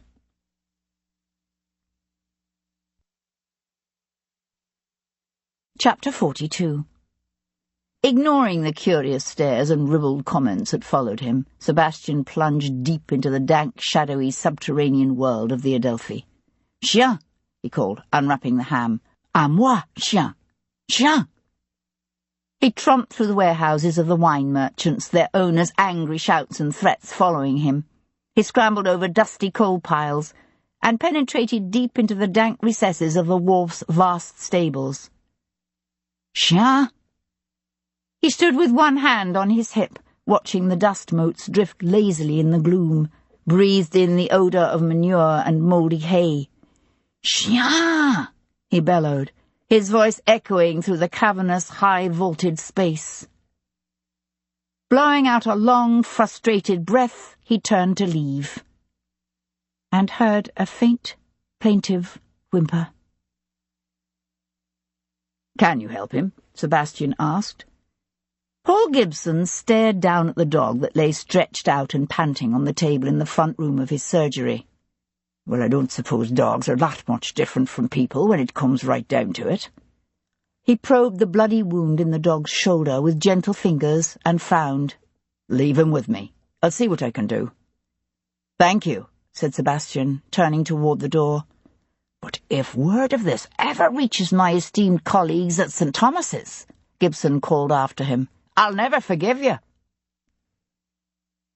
The ancient soot-stained church of St. Helen's Bishopgate squatted like a ragged wet hen in the midst of its swollen graveyard. Wearing a plain cloak with a hood drawn up against the drizzle, Hero wandered among the overgrown churchyard's grey, lichen-covered headstones and broken tombs, her gaze narrowing as she studied the yard of the gable-ended public house that backed onto the ancient priory grounds. The sky had taken on the colour of old lead, the leafy boughs of the elms overhead hanging heavy with the weight of the day's rain.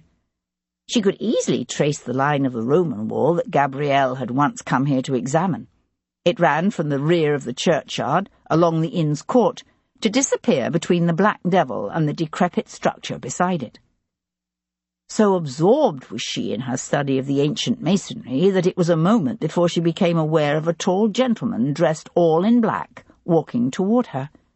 He wore black trousers tucked into high black boots, a black coat, and black waistcoat. Only his shirt was white, the high points of his collar standing out stark against the darkness of his cravat. He had the lean, loose-limbed carriage of a soldier and the grace of a born athlete. His hair was dark, darker even than Devlin's, although he had Devlin's high cheekbones and fine facial structure. But it was his eyes that instantly drew and held her attention, and she knew then why Cat Boleyn had warned her away from this man, understood exactly what the actress had been trying to keep her from seeing and guessing. "I know who you are," he said, pausing some 6 feet before her. "Then you have the advantage of me." He swept her a bow tinged with just a hint of mockery. "I beg your pardon.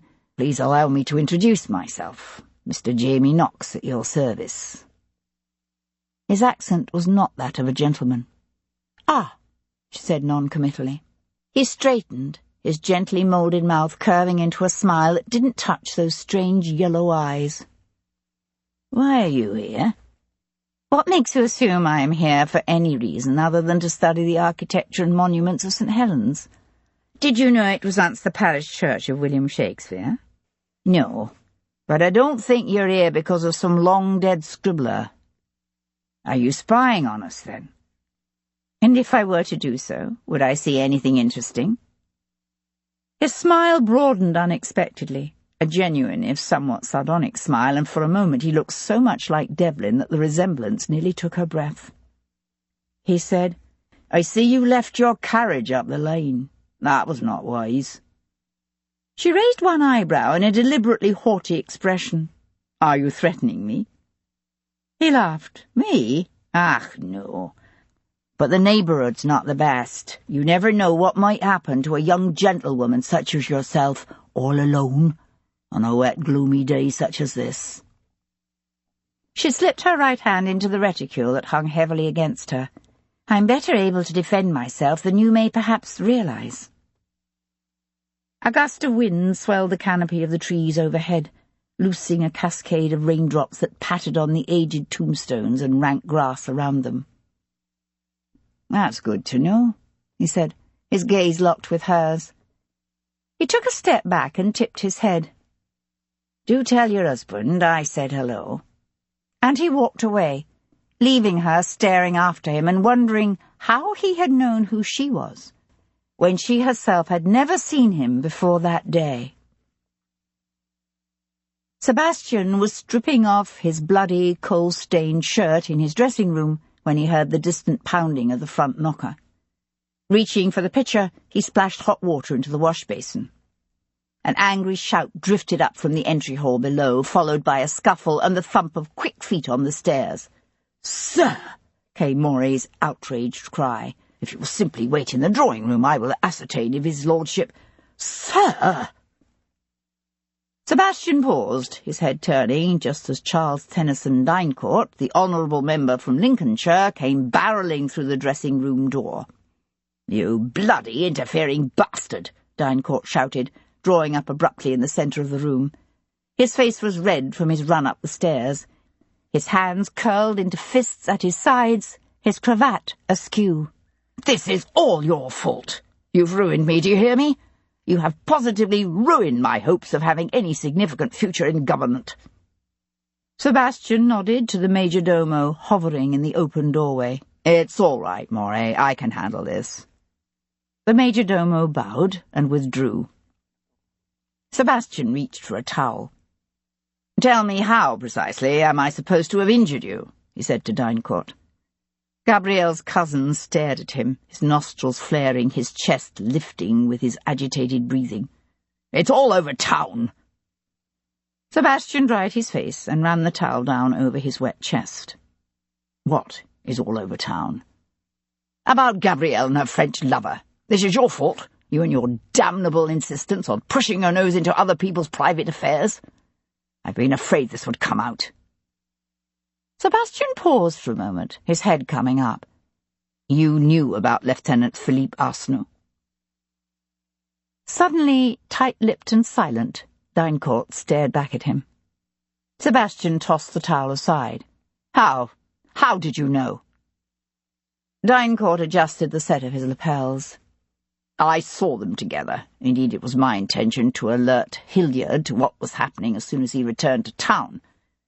Not that anyone ever had much success in curbing Gabrielle's wild starts, but still, what else was one to do? When did you see them together? Where? I fail to comprehend how this is any of your... Sebastian advanced on him, the pompous, arrogant, self-satisfied mushroom backing away until his shoulders and rump smacked against the cupboard behind him. I'm going to ask you one last time. When and where? D'Aincourt swallowed convulsively, his eyes going wide. I first came upon them quite by chance in the park, last week sometime. They were so nauseatingly absorbed in each other that they didn't even see me. I thus had the opportunity to observe them without being perceived myself. It was quite obvious what direction the wind was in with them. Sebastian frowned. You said that was the first time you saw them. When else? D'Aincourt's tongue slipped out to moisten his lower lip. Thursday. He was there, you know, when she had that confrontation with the tavern owner I was telling you about, at the York Steps.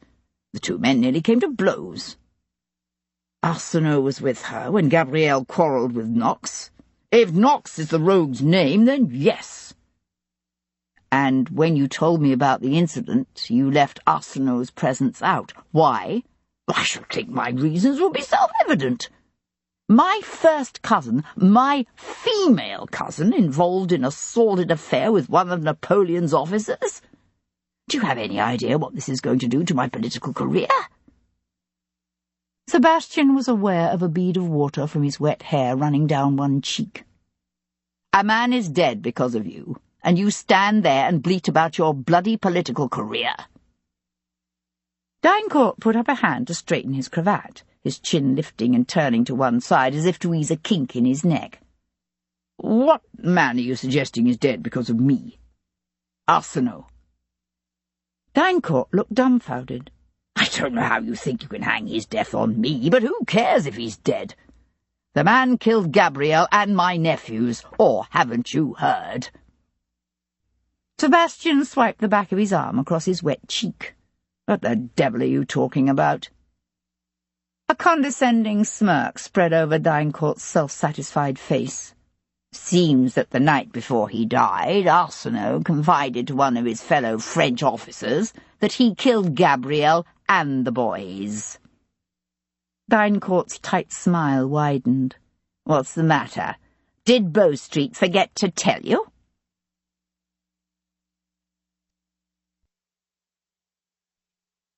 Chapter 43.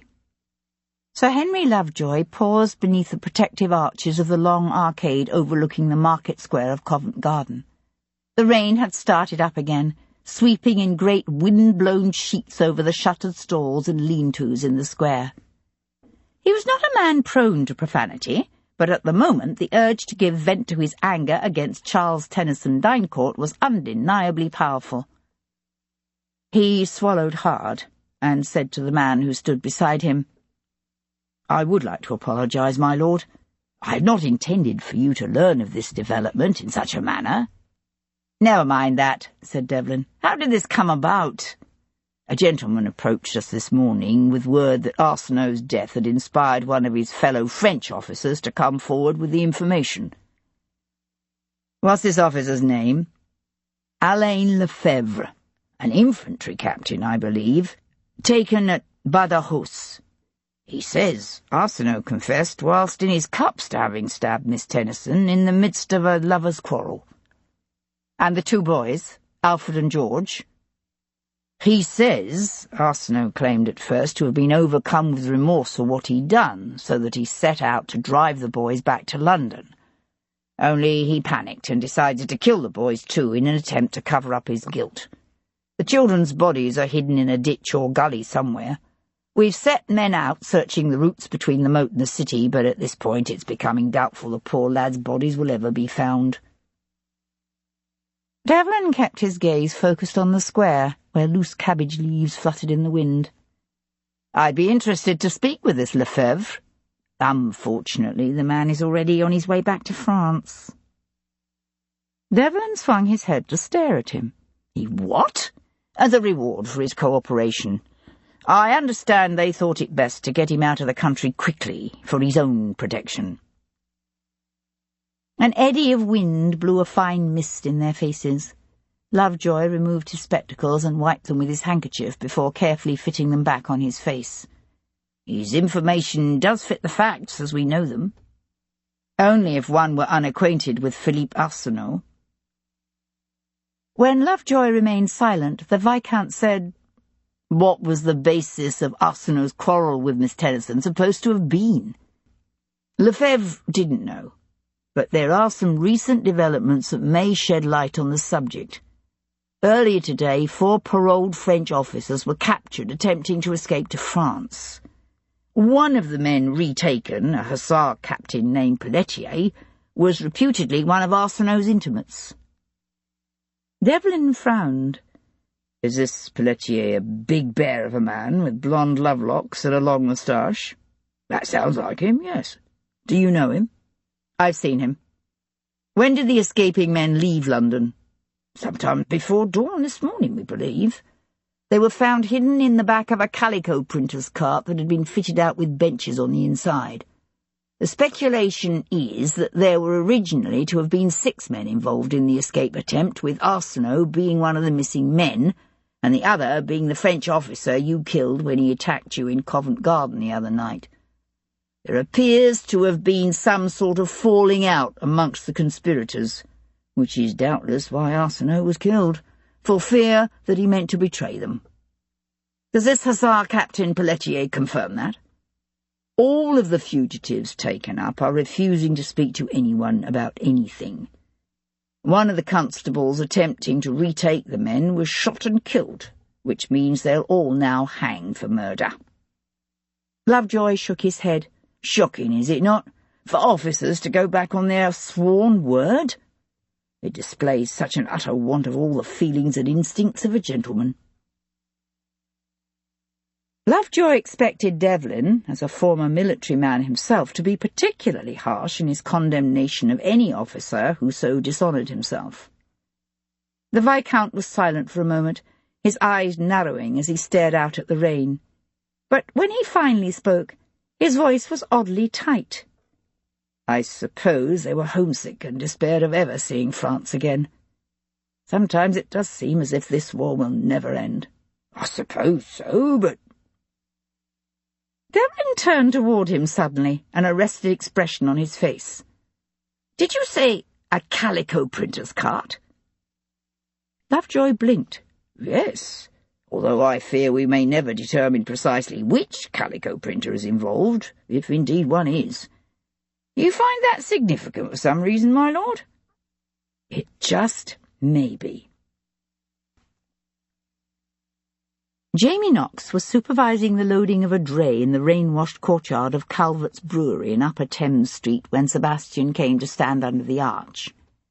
Propping one shoulder against the rough bricks, he crossed his arms at his chest and watched the tavern owner at work.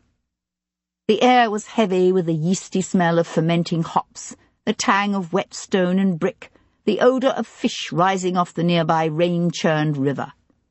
Knox threw him one swift glance, but continued barking orders to the men lashing barrels to his wagon's high bed. He conferred for a moment with his driver. Then he walked over to stand in front of Sebastian, rainwater running down his cheeks, his yellow eyes hooded. You're obviously here for a reason. What is it, then? Sebastian stared into the lean, fine-boned face that was so much like his own. I know why you killed Philippe Arsenault. Knox let out a bark of laughter. That's rich. So tell me then, what reason would I have for killing this young French, lieutenant, was he not? He was. Sebastian stood back as a cart piled with sacks of hops and drawn by a bay shire horse turned in under the arch, steam rising from the animal's wet hide, hooves clattering over the cobbles. I noticed there's a calico printer's shop across the lane from your tavern. So there is. But there must be several dozen or more calico printers scattered across London. So, if you're thinking there's any connection between the calico printer's cart I hear those 4 escaping French officers were taken up in, and my tavern, then let me tell you right now, you're fair and far out. I might have believed you if I hadn't discovered that Philippe Arsenault was present at that little set-to you had with Miss Tennyson last Thursday at the York Steps. I'm thinking there's a reason you left that detail out, and this is it. Knox stood with his hands on his slim hips, his cheeks slightly hollowed, a faint smile dancing around his mouth as if he were amused. Sebastian said, "You see, I'm thinking there were originally supposed to be 6 Frenchmen in that cart, with Arsenault being one of them. Only, somehow, the woman he loved, that would be Miss Tennyson, by the way, found out he was planning to escape and begged him to stay. So he backed out. An interesting theory, to be sure, although I fail to see what the hell of any of this has to do with me." Sebastian watched the team of heavy dapple greys hitched to Knox's beer wagon lean into their collars. "I'm told that 692 paroled French officers have escaped, or attempted to escape, from England in the past 3 years. That's an extraordinary number of men. Is that how you pay for the French wine and brandy you smuggle in, with escaped prisoners of war?" The rain drummed around them, pounding on the puddles in the courtyard and sluicing off the brewery's high roof. Knox stared back at him, silent, watchful. Sebastian said, "It's a clever, lucrative rig you're running, but it's also dangerous. Did Gabrielle Tennyson discover what you were doing? Is that why you were quarrelling with her by the York Steps last Thursday? Because there's some men who might consider that kind of threat a good motive for murder if they thought a woman was going to give their game away. Did Arsenault accuse you of killing her, I wonder? Did you decide to kill him before he could cause you any trouble?" A cold, dangerous light glittered in the depths of the rifleman's eyes. "And the 2 lads? Am I to have killed them too, just for the sport of it? In my experience, there's a certain kind of man who can turn decidedly lethal when he's feeling cornered. Maybe you saw an opportunity to strike against her, and you didn't let the fact that the boys were there too stop you. And what was I doing out at that moat with Miss Tennyson and the 2 brats, You tell me that. You think she drove out there with me? Her in love with Arsenault and thinking me a smuggler and all-round degenerate character?" It was the one inescapable flaw in Sebastian's theory, and he'd known it when he decided to approach the rifleman. "I don't know why she went out there with you. Maybe you followed her. Maybe she wasn't even killed at the moat. Maybe that's why the 2 lads' bodies have never been found, because you killed and buried them someplace else." The tight smile was back around Knox's lips. "Someplace such as St. Helens churchyard, perhaps? Now there's a clever place to hide a couple of bodies, don't you think? In a graveyard full of mouldering corpses." "Perhaps," said Sebastian. "Then again, it's always possible you didn't kill Miss Tennyson at all, that someone else killed her for a different reason entirely. But Arsenault would have no way of knowing that, would he? Something he said to me the other day suggested he was afraid he might be responsible for what had happened to her. So maybe he accused you of killing her even when you hadn't. Maybe he threatened to expose you once his friends escaped. The timing of his death is curious, wouldn't you agree?" All trace of amusement had drained from the rifleman's face, leaving it hard and tight. "I've killed many men in my day. What soldier hasn't? but I've never killed a woman or a child, and I've never murdered a man in cold blood." The two men stared at each other. The rain poured around them loud in Sebastian's ears. He settled his hat lower on his forehead. "If I find out you shot Philippe Arsenault, I'll see you hang for it." Brother or no brother, he thought, but he didn't say it. Chapter 44. Sebastian stood at the top of the Coal Harbour steps, the storm-churned waters of the Thames slapping the ancient masonry at his feet. Behind him loomed the soot-covered brick walls of the brewery and the steelyard beyond that. Dark clouds pressed down on the city, heavy with the promise of rain. More and more he was beginning to think there was something in Gabrielle Tennyson's life that he was missing, something that would explain the puzzle that was her death and the mysterious disappearance of her two young cousins. He had pieced together much of it: her love for the scholarly young French lieutenant, the conflicts swirling around her work on the legends of King Arthur and Camelot, the ill-fated escape attempt by Arsenault's fellow officers. But something still eluded him, and he couldn't shake the growing conviction that the missing children were the key. Had Gabrielle and the two boys driven up to Camlet Moat in the company of their killer, or was her body simply planted there for reasons Sebastian could only guess at? Why would the killer leave Gabrielle at the moat and then take her young cousins elsewhere to kill or bury them? Had the cousins been killed, or were they even now out there, somewhere alive? Sebastian turned, his gaze narrowing as he stared up the river. From here he could look beyond the soot-blackened expanse of Blackfriars Bridge to the distant bend marked by the rising arches of the new Strand Bridge. Farther, beyond that, lost in the mist, lay the imposing facade of the Adelphi. An idea was forming in his mind, a scenario that made more sense as the different possibilities he was looking at spiraled narrower and narrower. Swinging away from the river, he darted through the rain to Upper Thames Street, where he flagged down a hackney and directed the driver to Tower Hill. "Come to collect your dog, have you?" asked Gibson, limping ahead of Sebastian down his narrow hall. Sebastian swung off his wet cloak and wiped his sleeve across his dripping face. "Is he going to be all right, then?" Gibson led the way into his tattered, cluttered parlour, where the little black and brown dog raised his head, his tail thumping against the worn rug in welcome. But Chien made no effort to get up, and Sebastian could see blood still seeping through the thick bandage at his shoulder. "It might be better if you left him with me a wee bit longer, just so I can keep an eye on him." Gibson rasped a hand across his chin, which, from the looks of things, he hadn't bothered to shave that morning, although there's no denying he's a sore trial. "What have you been doing, Chien, Sebastian went to hunker down beside the dog. "Stealing the ham Mrs. Federico had intended for our good surgeon's dinner. As a matter of fact, he tried, but that's not the worst of it. I let him out in the yard to answer nature's call, and what does he do but bring me back a bone? Thankfully, he wasn't chewing on it, just presented it to me like he'd found something precious and expected a reward." "Did Mrs. Federico see it?"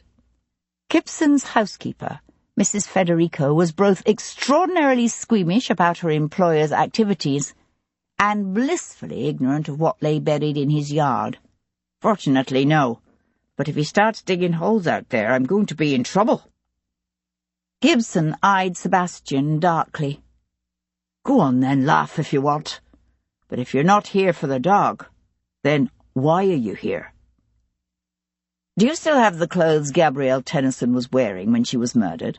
"I do, yes. Why?" "Something's been bothering me." Sebastian found Hero sipping a hot cup of tea in the drawing-room. She wore a sarcenet walking dress, and her hair was damp as if she'd just come in out of the rain. He set a brown paper-wrapped bundle on the table beside her and said, "I'm beginning to think it's more and more likely that Gabrielle Tennyson was actually murdered in London and then taken up to Camlet Moat." Hero looked at him over the rim of her cup. I thought Gibson said there was no evidence that she'd been moved after death. He did, but just because he found no evidence of it doesn't mean it didn't happen. He untied the string holding the bundle together. This is what Gabrielle was wearing when she was killed. Is it the sort of thing she would be likely to put on to go up to Enfield? She reached out to touch one of the gown's short puffed sleeves, a quiver passing over her features as she studied the blood-stained tear in the bodice. The material is delicate, but it is a walking dress, just the sort of thing a woman might wear for a stroll in the country, yes. She turned over the froth of petticoats to look at the peach half-boots. Then she frowned. "What is it?" asked Sebastian, watching her. "Is this everything?" "Yes, why?" She had a pretty peach spencer with ruched facings and a stand-up collar. I would have expected her to be wearing with this. Only it isn't here. Sunday was quite hot. She might have left the spencer in the carriage. The shade in the wood is certainly dense enough that she wouldn't have needed to worry about protecting her arms from the sun. True, but I wouldn't have expected her to take off her bonnet as well. She had a lovely peach silken velvet bonnet she would have worn to pick up the colour of the sash in these half-boots, and it's not here either. Would you recognise the spencer and bonnet if you found them in her dressing-chamber? Hero met his gaze. Then she set aside her tea and rose to her feet. "I'll get my cloak." Hildyard could have already directed Gabrielle's Abigail to dispose of her clothes, said Hero as they drove through the rain toward the river. "I doubt it. His energy has been focused on the search for the missing children, and even if he did, the woman will surely remember what was there." Hero was silent for a moment, her gaze on the wet streets. "If you're right, and Gabrielle was killed here in London, then what do you think happened to the children?" "I'd like to think they're in the city someplace hiding, that they ran away in fear after witnessing the murder. But if that were true, I think they'd have been found by now." She turned to look at him. "You think it's Steincourt, don't you? You think he killed George and Alfred over the inheritance and hid their bodies someplace they'll never be found. And then he drove Gabrielle up to Camlet Moat to make it look as if her death was somehow connected to the excavations, or her work on the Arthurian legends." Sebastian nodded. I keep going back to the way he was just sitting there, calmly reading the Courier in whites. What kind of man wouldn't be out doing everything he could to search for his own brother's children? He's either more despicable than I thought, or he knew they were already dead, said Hero, finishing the thought for him. They arrived at the Adelphi to find Hildyard Tennyson still up at Enfield.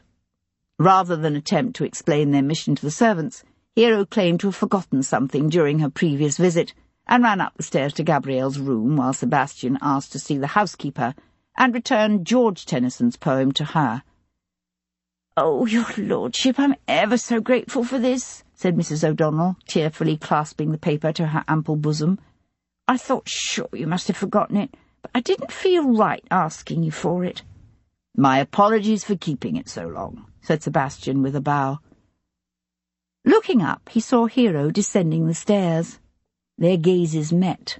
He bowed to Mrs. O'Donnell again and said, "Ma'am." He waited until he and Hero were back out on the pavements before saying, "Well?" Hero was looking oddly flushed. "All her things are still there. Hildyard obviously hasn't had the will to touch any of it yet. I found the spencer and bonnet immediately. In fact, it looked as if Gabrielle had worn them to church that morning and hadn't put them away properly because she was planning to wear them again." The mist swirled around them, thickening so fast he could barely see the purple skirt and yellow kerchief of the old gypsy fortune-teller at the end of the terrace. Sebastian said, "Well, we can eliminate Sir Stanley from the list of suspects. He would never have taken Gabrielle's body to the one place certain to cast suspicion on him. And while I wouldn't put it beyond Lady Winthrop to cheerfully watch her husband hanged for a murder she herself committed, The logistics—" He broke off. "What?" asked Hero, her gaze following his. Today, the gypsy had a couple of ragged, barefoot children playing around her skirts. A girl of perhaps 5 and a boy a few years older. That gypsy woman. I noticed her here on Monday. If she was here last Sunday as well, she might have seen something. The constables questioned everyone on the street, said Hero, as Sebastian turned their steps toward the gypsies. Surely they would have spoken to her already.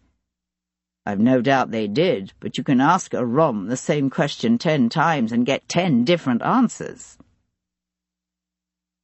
The gypsy children came running up to them, bare feet pattering on the wet pavements, hands outstretched, eyes wide and pleading. "Please, sir, lady, can you spare a 6pence? Only a 6pence, please, please." "Go away," said Hero.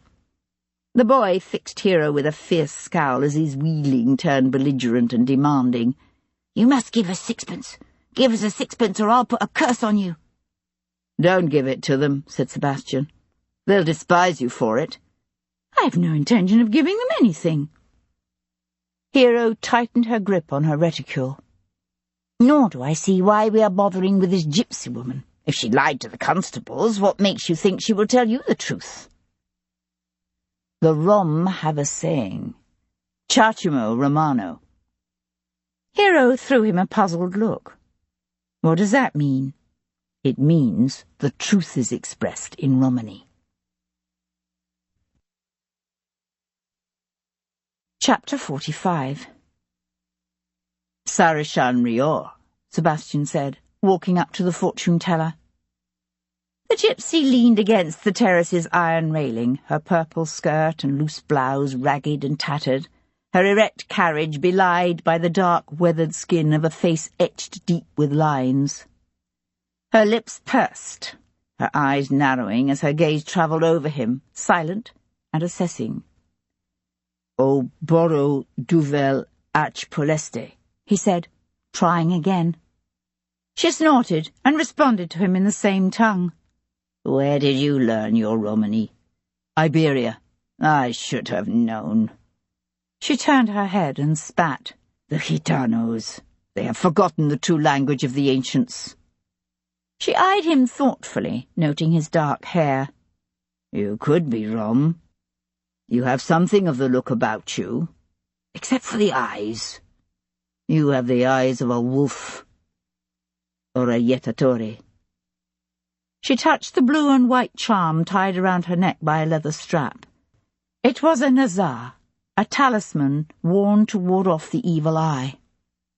Sebastian was aware of Hero watching them, her face carefully wiped free of all expression. The entire conversation was taking place in Romany. He said to the gypsy, "I want to ask you about the lady who used to live in the second house from the corner. A tall young woman with hair the colour of chestnuts." "You mean the one who is no more?" Sebastian nodded. "Did you see her leave the house last Sunday?" "One day is like the next to the Rom." "But you know which day I mean, because the next day the Shonglo came and asked you questions, and you told them you had seen nothing." She smiled, displaying tobacco-stained teeth. "And what makes you think I will tell you anything different, Because I'm not a Shonglo." No one was hated by the Rom more than the Shonglo, the Romany word for police constable. "Did you see the woman and the 2 boys leave the house that day?" Sebastian asked. The light had taken on an eerie gauze-like quality, the mist eddying around them, wet and clammy and deadening all sound. He could hear the disembodied slap of oars somewhere unseen out on the water, and the drip, drip of moisture nearer at hand. Just when he thought the gypsy wasn't going to answer him, she said, "I saw them leave, yes, but they came back."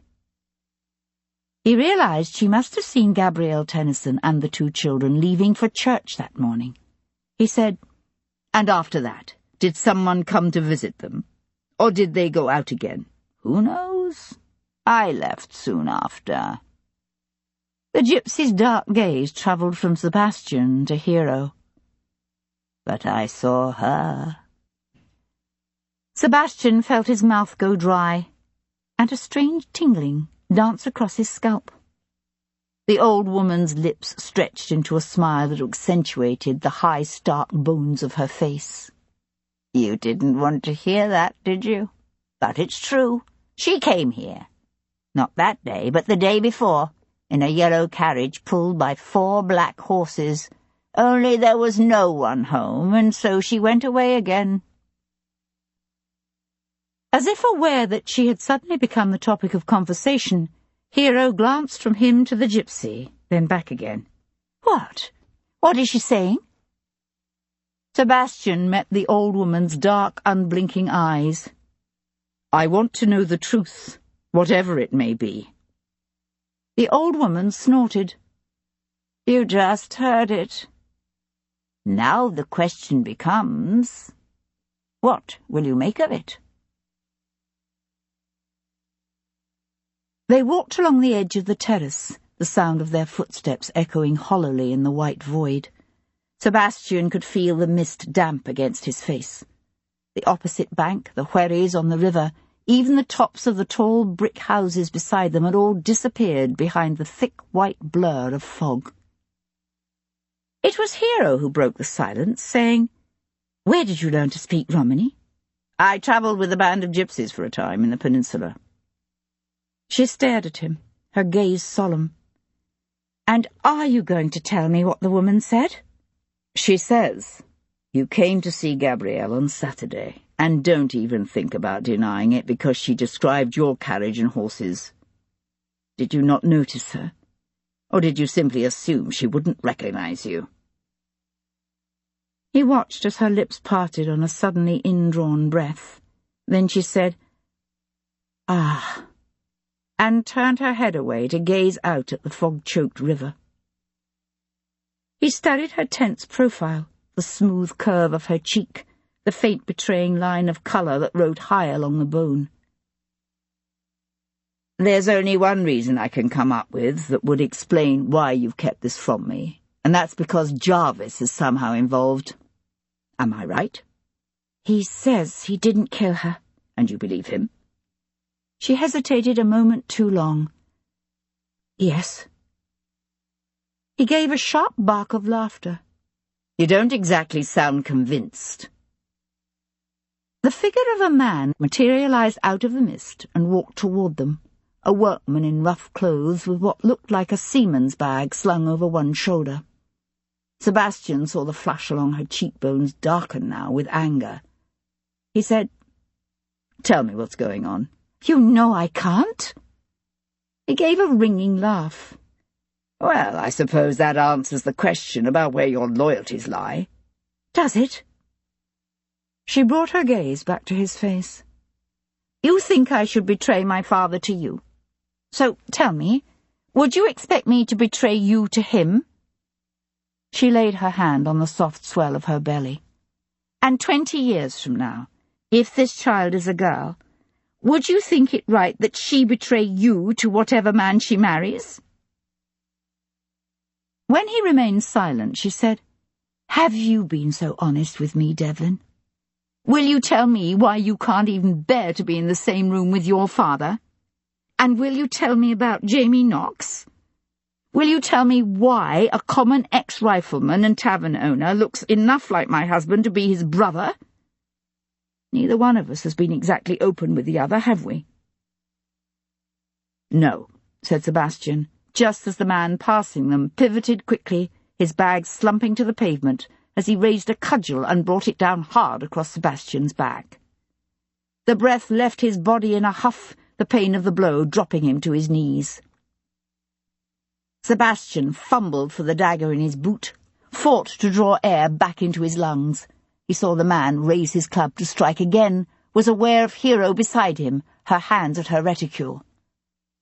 Then she drew a small walnut-handled pistol from her reticule, pulled back the hammer, and fired point-blank into the assailant's chest. "Jesus Christ!" yelped Sebastian, as the man staggered back and went down hard. He gave a jerking kick with one leg, the worn heel of his boot skittering over the wet paving. Then he lay still. "Is he dead?" Hero asked. His dagger held at the ready in his hand, Sebastian went to crouch beside the man. He looked to be somewhere in his 30s or early 40s, his body thick and hard, his face darkened by the weather, his hair a light brown, badly cut. A thin trickle of blood ran from the corner of his mouth. His eyes were already glazing over. Sebastian dropped his gaze to the pulverized mess that was the man's chest. "He's dead." "Are you all right?" He twisted around to look at her over his shoulder. She stood straight and tall, her face pale but composed, but he could see her nostrils flaring with her rapid breathing, and her lips were parted as if she were fighting down an upsurge of nausea. "Are you?" She swallowed hard. "Yes." His gaze dropped to the pistol in her hand. It was a beautiful, if deadly little piece, a small muff flintlock with a burnished walnut stock and engraved gilt mounts. "Where did you get that?" "My father gave it to me." "And taught you to use it?" "What would be the point in my having it otherwise?" Sebastian nodded to the dead man. "Is he one of your father's men?" "Good heavens, no! I've never seen him before."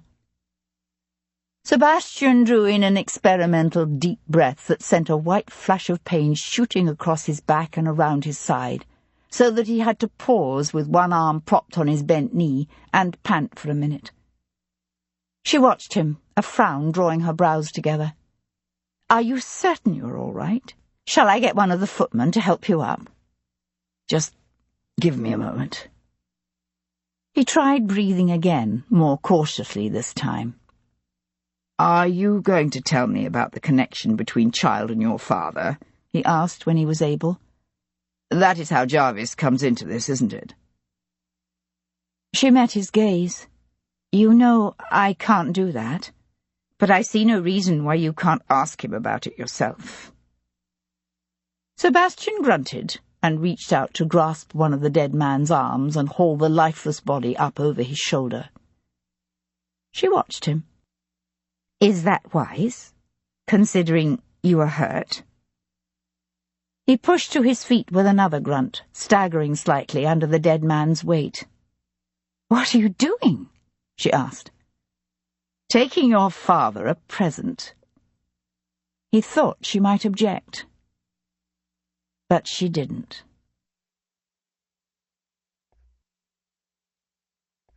Chapter 46. Sebastian's knock at the house on Berkeley Square was answered by Jarvis's butler, who took one look at the bloody corpse slung over Sebastian's shoulders and staggered back with a faint mew of horror. "Good afternoon, Grisham," said Sebastian, pushing past him into the elegant entrance hall. "Good gracious, Lord Devlin, is that man dead?" "Decidedly. Is his lordship home?" Grisham stared in awful fascination at the dead man's flopping arms and blue-tinged hands. Then he seemed to recollect himself, swallowed hard, and cleared his throat. "I fear Lord Jarvis is not at present." A burst of male laughter filtered down from the floor above. "In the drawing-room, is he?" Sebastian headed for the delicately curving staircase that wound toward the upper floors, then paused on the first step to look back at Grisham. "I trust there are no ladies present." "No, my lord, but my lord, you can't mean to take that corpse into his lordship's drawing-room?" "Don't worry. I suspect Bow Street will want to come to collect it. Perhaps you could dispatch someone to advise them of the need to do so." Grisham gave a dignified bow. "I will send someone right away, my lord." Charles, Lord Jarvis, stood with his back to the empty hearth, a glass of sherry in one hand. "The Americans have shown themselves to be an abomination," he was telling the gentlemen assembled before him.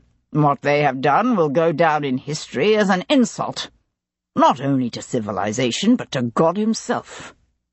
To attack Britain at a time when all our resources are directed to the critical defense against the spread of atheism and republican fervor." He broke off as Viscount Devlin strode into the room with a man's bloody body slung over his shoulders. Every head in the room turned toward the door. A stunned silence fell over the company. "What the devil?" demanded Jarvis. Devlin leaned forward and shrugged his shoulder to send the slack-jawed, vacant-eyed corpse sprawling across Jarvis's exquisite turkey carpet. "We need to talk." Jarvis felt a rare surge of raw, primitive rage, brought quickly under control. "Is this your version of a brace of partridges? The kill isn't mine. He was shot by an elegant little muff pistol with a burnished walnut handle and engraved brass fittings. I believe you're familiar with it." Jarvis met Devlin's glittering gaze for one intense moment. Then he turned to his gawking guests. "My apologies, gentlemen, for the disturbance. If you will please excuse us." The assemblage of men, which Sebastian now noticed included the Prime Minister, the First Lord of the Admiralty, and 3 other cabinet members, exchanged veiled glances and then, murmuring amongst themselves, filed from the room. Sebastian found himself oddly relieved to notice that Hendon was not one of them. Jarvis went to close the door behind them with a snap. "I trust you have a damned good explanation for this." "Actually, that's what I'm here to ask you. I want to know why the hell my wife and I were attacked by— Hero? Is she all right? My God, if my daughter has been harmed in any way, she has not. With no thanks to you." "I fail to understand why you assume this has anything to do with me. The world must be full of people only too eager to put paid to your existence." "He is not one of your men?" "He is not." Devlin's gaze narrowed as he studied Jarvis's face. "And would you have me believe you didn't set someone to follow me earlier this week?" Jarvis took another sip of his sherry. "The incompetent, bumbling idiot you chased through the Adelphi was indeed in my employ, although he is no longer.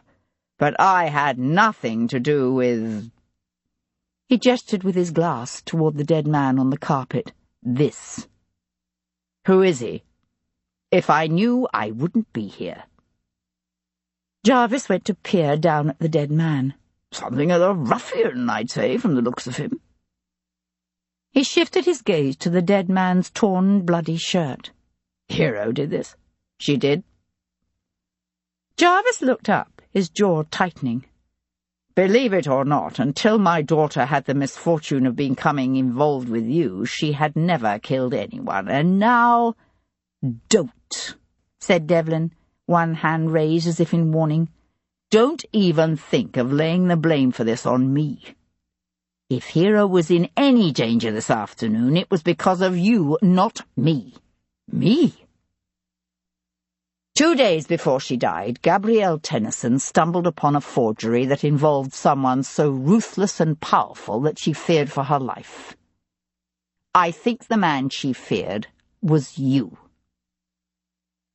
Jarvis drained his wineglass, then stood regarding it thoughtfully for a moment before walking over to remove a crumpled broadsheet from a nearby bureau and hold it out. "Have you seen these?" Devlin glanced down at the broadsheet without making any move to take it. "I have. They seem to keep going up around town faster than the authorities can tear them down." "They do indeed, thanks to certain agents in the employ of the French. The aim is to appeal to and promote disaffection with the House of Hanover. I suspect they've succeeded far better than Napoleon ever dreamt. Actually, I'd have said Prinny does a bang-up job of doing that all by himself." Jarvis pressed his lips into a flat line and tossed the broadsheet aside. "Dislike of a monarch is one thing. The suggestion that he sits on his throne as a usurper is something else again. The Plantagenets faced similar nonsense back in the 12th century. You might think people today wouldn't be as credulous as their ancestors of 600 years ago. But the idea of a messianic return has proved surprisingly appealing." "It's a familiar concept." "There is that," said Jarvis. I take it that, like the Plantagenets before you, you've decided to deal with the situation by convincing the credulous that King Arthur is not, in fact, the once and future king, but just another pile of mouldering old bones? Something like that, yes. So you what? Approached a scholar well known for his scepticism with regards to the Arthurian legend? Bevan Child, to be precise, and somehow convinced him to come forward with the astonishing claim of having found the Glastonbury cross and a box of ancient bones amongst Richard Gough's collections. I suppose a competent craftsman could simply manufacture a copy of the cross from Camden's illustrations, while the bones could be acquired from any old churchyard. Of course, history tells us the cross was separated from the relevant bones long ago. But why allow details to interfere with legend? Why, indeed? There's just one thing I'm curious about. How did Miss Tennyson realize it was a forgery? Jarvis reached into his pocket for his snuff-box. I'm not certain that's relevant. But she did quarrel with Child and throw the forgery into the lake. Yes, a most choleric, impetuous woman, Miss Tennyson. And determined, too, I gather. Which means that as long as she was alive, your plan to convince the credulous that you had King Arthur's bones was not going to succeed. Jarvis opened his snuff-box with the flick of one finger. I am not generally in the habit of murdering innocent gentlewomen and their young cousins, however troublesome they may make themselves. But you would do it if you thought it necessary. There is little I would not do to preserve the future of the monarchy and the stability of the realm. But in the general scheme of things, this really wasn't all that important. There would have been other ways of dealing with the situation besides murdering my daughter's troublesome friend. Such as? Jarvis lifted a small pinch of snuff to one nostril and sniffed. You don't seriously expect me to answer that, do you? Devlin's lips flattened into a thin, hard line. Last night, someone shot and killed a paroled French officer named Philippe Arsenault. Then this morning, one of Arsenault's fellow officers supposedly stepped forward with the information that before his death, Arsenault had confessed to the killings. As a reward, our conveniently community-minded French officer was immediately spirited out of the country. The only person I can think of with the power and the motive to release a French prisoner that quickly is you. Jarvis closed his snuff-box. Of course it was I. And you had Philippe Arsenault shot.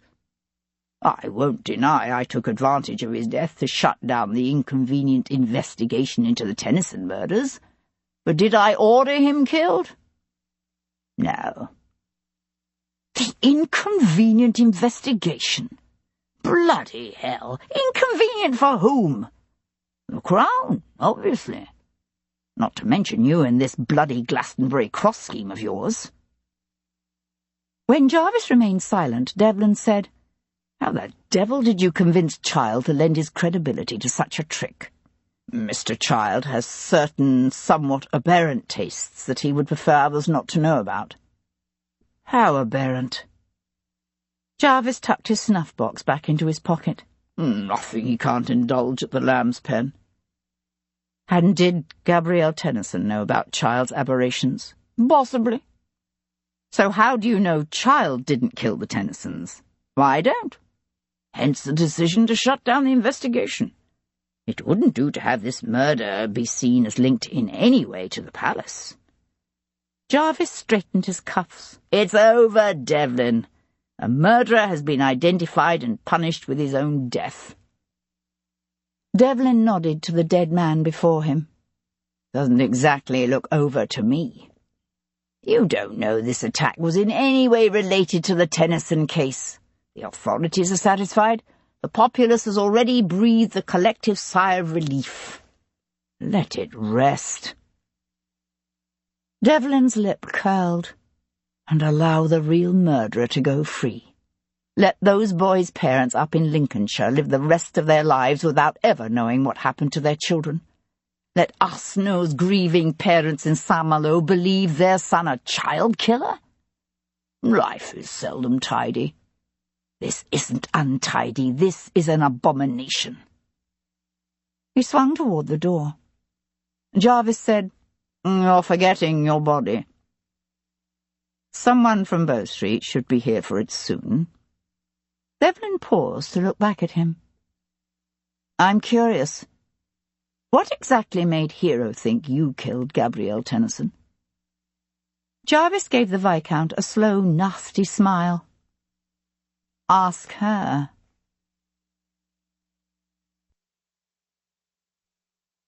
Chapter 47. Rather than return directly to Brook Street, Sebastian first went in search of Mr. Bevin Child. The Cheese, in a small cul-de-sac known as Wine Office Court off Fleet Street, was a venerable old eating establishment, popular with antiquaries and barristers from the nearby temple. A low-voiced conversation with a stout waiter sent Sebastian up a narrow set of stairs to a smoky room with a low-planked ceiling, where he found Child eating a Rotherham steak in solitary splendour at a table near the bank of heavily timbered windows.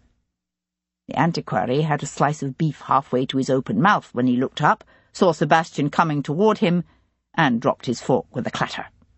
"Good evening," said Sebastian, slipping into the opposite high-backed settee.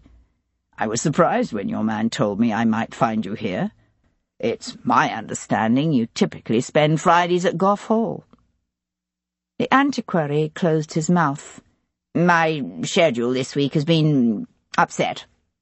"How distressing for you." "It is, yes. You've no notion." Very slowly the antiquary retrieved his fork, took a bite of steak, and swallowed, hard. He choked, cleared his throat, and tried again. "I had hoped I'd explained everything to your wife's satisfaction yesterday at the museum." Sebastian kept his face quietly composed, although in truth he didn't know what the bloody hell the man was talking about. "You're quite certain you left nothing out?" No, nothing." Sebastian signalled the waiter for a tankard of bitter. "Tell me again how Miss Tennyson discovered the cross was a forgery."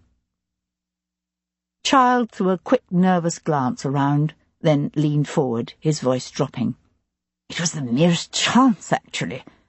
She had made the arrangements to drive out to Gough Hall on Friday to see the cross. I'd been expecting her early in the day, but as time wore on and she never arrived, I'd quite given up looking for her. Then the craftsman who manufactured the cross showed up." Child's plump face flushed with indignation. "The scoundrel had the unmitigated gall to come offering to make other artefacts. I was in the stables telling him precisely what I thought of his suggestion when I turned and saw her standing there. I'm afraid she heard quite enough to grasp the truth of the situation." "How did she know Jarvis was involved?" Child's tongue flicked out nervously to wet his lips. "I told her. She was threatening to expose the entire scheme, you see. So I warned her that she had no idea who or what she was dealing with. The knowledge didn't intimidate her. Unfortunately, no. If anything, it only enraged her all the more." Sebastian let his gaze drift over the stout man's sweat-sheened face. "Who do you think killed her?" Child tittered. "You find the question amusing?" Child cut another bite of his steak. "Under the circumstances, yes." "It's a sincere question." He paused in his cutting to hunch forward and lower his voice. "In truth?" "Yes." The antiquary threw another of his quick looks around. "Jarvis? I think Lord Jarvis killed her, or rather had her killed." "That's interesting, because, you see, he rather thinks you might have done it." Child's eyes bulged. "You can't be serious. I could never have killed her. I loved her. I've loved her from the moment I first saw her. Good God, I was willing to marry her despite knowing only too well about the family's fits." Sebastian stared at him. "About the what?" Child pressed his napkin to his lips. "It's not something they like to talk about. I know. And while it's true I've never seen any indication that either Hildyard or Gabrielle suffer from the affliction, there's no doubt it's rife in the rest of the family. Their great-grandfather had it, you know. And I understand the little boy's father, that reverend up in Lincolnshire, suffers from it dreadfully." Sebastian stared at the man across the table from him. "What the devil are you talking about? What kind of fits?" Child blinked at him owlishly. "Why, the falling sickness, of course. It's why Miss Tennyson always insisted she would never marry. Even though she showed no sign of it herself, she feared that she could somehow pass it on to any children she might have. She called it the family curse. It quite enraged Dynecourt, I can tell you." "Dynecourt? Why?" "Because while he'll deny it until he's blue in the face, the truth is that he suffers from it himself, although nothing to the extent of his brother. When we were up at Cambridge, he half killed some sizer who said he had it." Child paused, then said it again, as if the implications had only just occurred to him. "He half killed him." Chapter 48. Sebastian found Hero at the library table, one of Gabrielle Tennyson's notebooks spread open before her. The pose appeared relaxed, but he could practically see the tension thrumming in every line of her being. She looked up when he paused in the doorway, a faint flush touching her cheeks. He was aware of a new sense of constraint between them, a wariness that hadn't been there before, but he couldn't think of anything to say to ease the tension between them. She said it for him. "We haven't handled this situation well, have we? Or perhaps I should say, I have not." He came to pull out the chair opposite her and sit down. The raw anger he'd felt before, along the Thames, had leached out of him, leaving him unexpectedly drained and weighed down by a heaviness he recognized now as sadness. He let his gaze drift over the tightly held lines of her face. "I'd go with we." She said stiffly, "I might regret the situation, but I can't regret my decision." "I suppose that makes sense. I can admire you for your loyalty to your father, even if I don't exactly agree with it." He was surprised to see a faint quiver pass over her features, but she still had herself under rigid control. Only once had he seen her self-control break, in the subterranean chambers of Somerset House when they faced death together, and created the child she now carried within her. He said, "I spoke to Jarvis. He said to ask you how you came to know of his involvement with Gabrielle. Did she tell you?" "Not exactly. I was visiting my mother Friday evening when I heard angry voices below. I couldn't catch what they were saying." A hint of a smile lightened her features. "We aren't all blessed with your hearing. But I thought I recognized Gabrielle's voice, so I went downstairs. I'd just reached the entrance hall when she came out of my father's library. I heard her say, 'I told Child if he attempts to go ahead with this, I'll expose him. And you too.' And then she turned and saw me. She just stared at me from across the hall, and then ran out of the house." Hero was silent for a moment, her face tight with grief. "I never saw her again." "Did you ask your father what it was about?" "I did. He said Gabrielle was an overly emotional and obviously imbalanced woman, that she'd had some sort of argument that day with Child, but that it was nothing that need concern me." "He doesn't know you well, does he?" She met his gaze. The smile was back in her eyes. "Not as well as he likes to think." She closed the notebook she'd been reading and pushed it aside. He realized now that it was Gabrielle's translation of The Lady of Shalott. She said, "I went to the Adelphi the next day to try to talk to her. Unfortunately, she was still out at the moot." "What time was that?" "I don't know precisely. Mid-afternoon sometime. I left her a message. Later that evening I received this from her." She withdrew a folded note from the back cover of Gabrielle's book and pushed it across the table to him. He flipped open the paper and read, "Hero, believe me, I would be the last person to blame anyone else for the actions of their family. Please do come up to see the excavations at Camelot Moat on Monday as we'd planned. We can discuss all this then. Your friend, Gabrielle." Sebastian fingered the note thoughtfully, then looked up at her. "Did Gabrielle ever tell you why she was so determined never to marry?" His question seemed to take Hero by surprise. She looked puzzled a moment, then shook her head. "We never discussed it. I always assumed she'd decided marriage wasn't compatible with a life devoted to scholarship.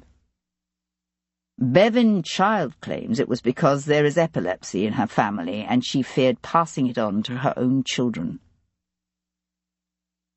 Hero's lips parted, her nostrils flaring as she drew in a quick breath. "Epilepsy? That's the falling sickness, isn't it?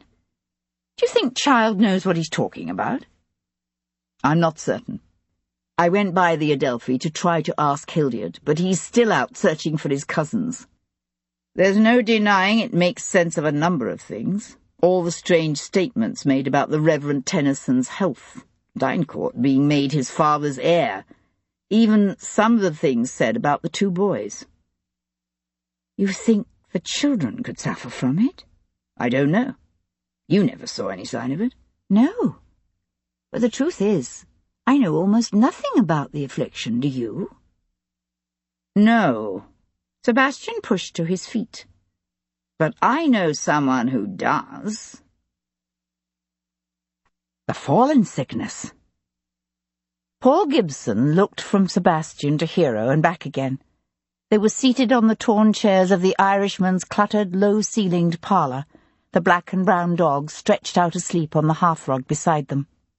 Sebastian said, "It's the more common name for epilepsy, isn't it?" Gibson blew out a long breath. "It is, yes. But I'm not sure how much I can tell you about it. I'm a surgeon, not a physician." "You can't know less about it than we do." "Well—" Gibson scrubbed one hand down over his beard-shadowed face. "It's my understanding no one knows exactly what causes it. There are all sorts of theories, of course, one wilder than the next, but there does seem to be a definite hereditary component to it, at least most of the time. I suspect there may actually be several different disorders involved, brought on by slightly different causes. Some affect mainly children, others don't seem to start until around the age of 10 or 12. The age at which the old man of the Wolds disinherited his firstborn son and changed his will to leave everything to Dynecourt," said Sebastian. Hero looked at Gibson. "There's no treatment?" "None, I'm afraid. The usual advice to sufferers is to take lots of long walks and water." "Water?" "Yes. Both drinking water and taking soaking baths or going for swims is said to help. Sufferers are also—" Gibson looked at Hero and closed his mouth. "What?" she said. The Irishman shifted uncomfortably and threw Sebastian a pleading look. "Perhaps you could come with me into the kitchen for a wee moment." "You may as well say it. I'll just turn around and tell her." Gibson shifted again and cleared his throat. "Yes, well, there are indications, that is to say, many believe that the attacks can be brought on by certain kinds of activities." "What kind of activities?" Gibson flushed crimson. Hero said, "I gather you're referring to activities of a sexual nature?" The Irishman nodded, his cheeks now darkened to a shade more like carmine. Sebastian said, "I suspect that belief is a large part of why there is such a stigma attached to the affliction. It is, yes. Smoking and excessive drinking have also been identified as bringing on seizures. The interesting thing is, when we think of epilepsy, we tend to think of full seizures. But the malady can also manifest in a milder form. Sometimes sufferers will simply become unresponsive for a few minutes. They appear conscious, but it's as if they aren't there. And then they come back and they're totally unaware that anything untoward has happened." Sebastian noticed Hero leaning forward, her lips parted. "What?" he asked, watching her. "Gabrielle used to do that." "Not often, but I saw it happen twice. It was as if she'd just go away for a minute or so, and then suddenly she'd be all right." Gibson nodded. "Sometimes the malady progresses no further, but occasionally a moment of great stress or excitement or something else we don't even understand can trigger a full seizure." Hero glanced over at Sebastian. "If you think this is the key to Gabrielle's murder, I still don't understand it." "I keep thinking about something Child said to me, that Charles Dynecourt half-killed one of the poor scholars at Cambridge who suggested he suffered from it. Most people see epilepsy as something shameful, a family secret to be kept hidden at all costs, like madness." "And no one is more ruthless and ambitious than Dynecourt," said Hero. "So what are you suggesting? That young George started showing signs of epilepsy? And that when Gabrielle refused to bundle the child back up to Lincolnshire, Dynecourt killed her? Her and the boys both?" Chien lifted his head and whimpered. "It wasn't George and Dynecourt I was thinking about," said Sebastian, going to hunker down beside the dog. "There's no doubt the man is an arrogant, unprincipled liar, but he's also a coward. I'm not convinced he has what it takes to haul his cousin's dead body 10 miles north of London to some deserted moat he's probably never heard of and surely never seen. And I suspect if someone like Rory Forster tried to blackmail him, he'd pay the bastard off. He wouldn't arrange to meet him in a dark wood and shoot him in the chest." Hero watched him pull the dog's ears, her eyes widening. "Good Lord, you can't think Hildyard? Because of Gabrielle?" She shook her head. "But that's impossible. He was in Kent." "He was, but his estate is only 4 hours' hard ride from London.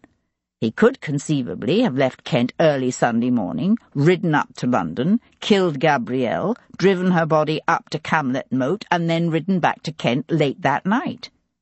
We know he was there when the messenger arrived from Bow Street on Monday with word of Gabrielle's death. But I seriously doubt the man inquired into Mr. Tennyson's movements the previous day." A flicker of lightning showed outside the room's narrow window, illuminating Hero's face with a flash of white that was there and then gone. "But why? Why would he do such a thing?" "I think Gabrielle had a seizure, one much worse than anything she'd ever had before. It was probably provoked by the emotional turmoil of learning the man she loved was thinking about escaping to France, or perhaps by their lovemaking, or maybe even by the fear and anger she experienced when she discovered the truth about Child's deception. I think she wrote her brother about it and told him he needed to warn his betrothed that there was epilepsy in the family, and that's when he rode up to London." Thunder rumbled in the distance. "To kill her? I don't believe it." "I don't think he came here with the intention of killing her. I think he came here to argue with her. Then he lost his temper and stabbed her in a rage." "And murdered the children too?" Hero shook her head. "No, he's not that evil." "I seriously doubt he sees himself as evil. In fact, I suspect he even blames Gabrielle for driving him to do it. In my experience, people kill when their emotions overwhelm them, be it fear or greed or anger. Some are so stricken afterward with remorse that they end up destroying their own lives too, but most are selfish enough to be able to rationalize what they've done as necessary or even justified." "The problem is," said Gibson, "you've no proof of any of this. Even if you discover Tennyson did leave his estate on Sunday, that would only prove that he could have done it, not that he did. Dynecourt could have done it too, or Child, or Arsenault." "What I don't understand," said Hero, "is if you're right, and I'm not conceding that you are, then why would Hildyard hide the children's bodies someplace else? Dynecourt would have a clear reason to shift the investigation away from the children's death onto Gabrielle, but not Hildyard. He's been up at Enfield every day looking for them." Sebastian let his hand rest on his thigh. "Has he?" "We know he went up there on Tuesday and made a big show of organizing a search for his cousins, But do we know for certain he's actually been there all day, every day since then? She thought about it, then shook her head. No. For all we know, he could have been spending the bulk of his time scouring London in the hopes of finding the children and silencing them. But if they're not dead, then where are they? Chien nudged Sebastian's still hand, and he moved again to stroke the brown and black dog's silken coat. He was thinking about a 9-year-old boy telling Philippe he should have called his dog Rom. Not Gypsy, but Rom. He had a sudden image of a blue and white nazar worn on a leather thong around the neck of an old gypsy woman, and an identical talisman lying on a nursery table beside a broken clay pipe bowl and a horse chestnut. What? Said Hero, watching him. He pushed to his feet. I think I know where the children are. You mean you know where they're buried? No, I don't think they're dead. I think they've gone with the raggle-taggle gypsies, oh.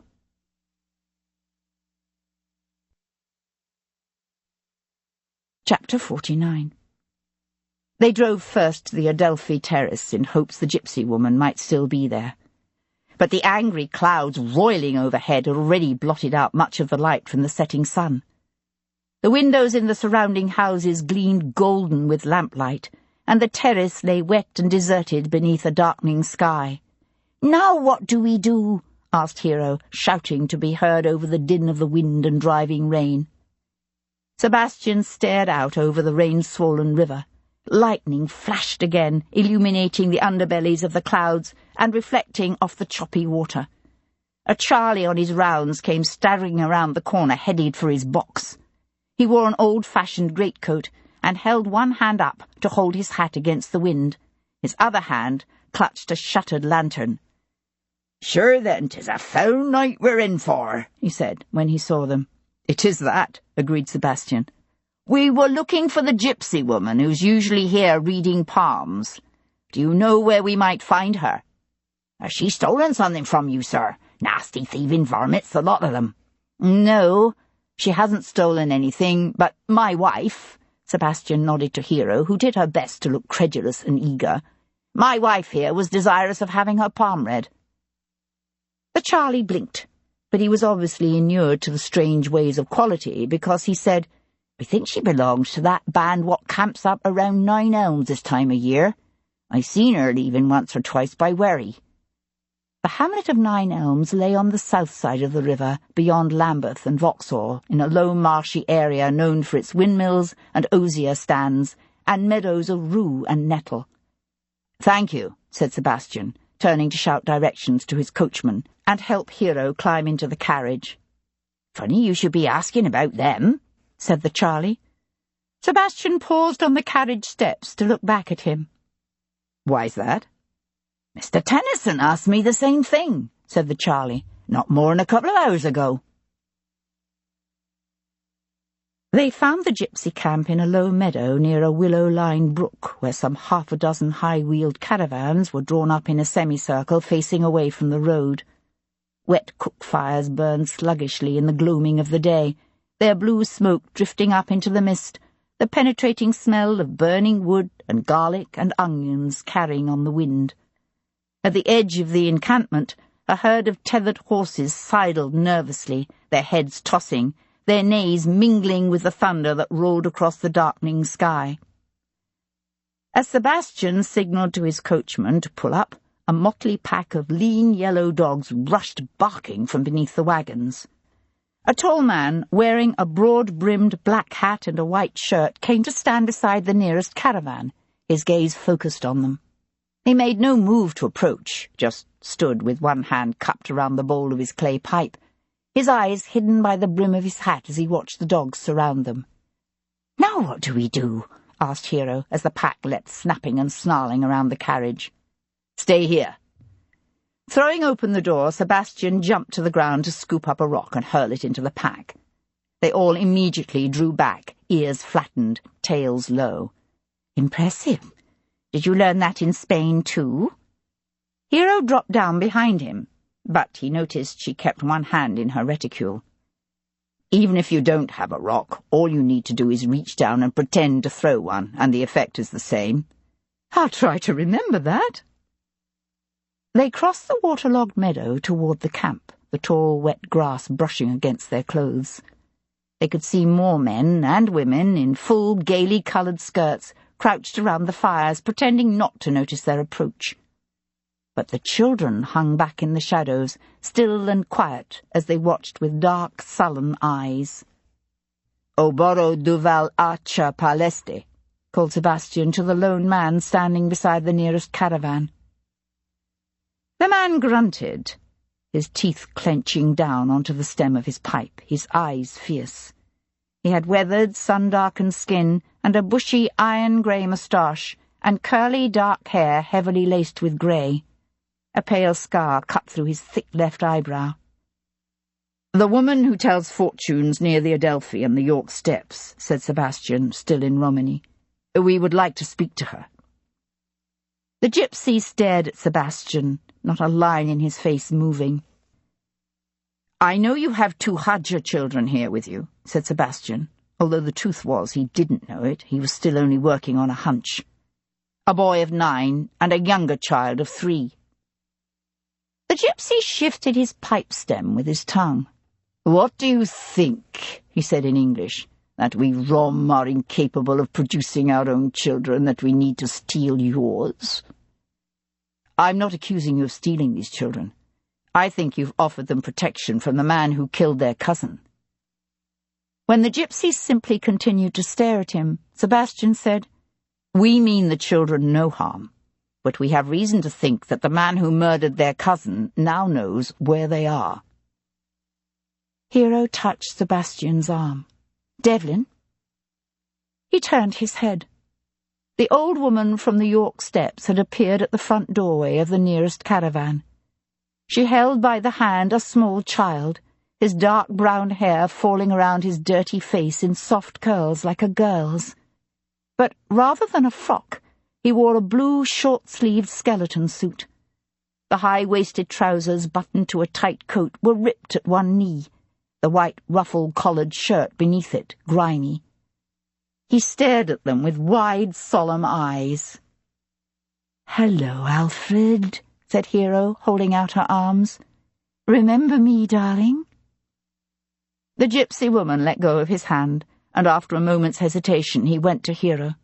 She scooped him off the platform into her arms and held him tight, her eyes squeezing shut for one betraying moment. Sebastian said, "And the older child, George?" It was the woman who answered. "He went down the river with some of our boys to catch hedgehogs. They were coming back to camp along the road when a man in a gig drove up behind them and grabbed the lad." "How long ago?" said Sebastian sharply. "An hour, maybe more." Hero met his gaze. "Dear God," she whispered. Fishing his engraved gold watch from his pocket, Sebastian turned back to the mustachioed gypsy. "I'll give you £400 for your fastest horse and a saddle, with this standing as security until I can deliver the funds.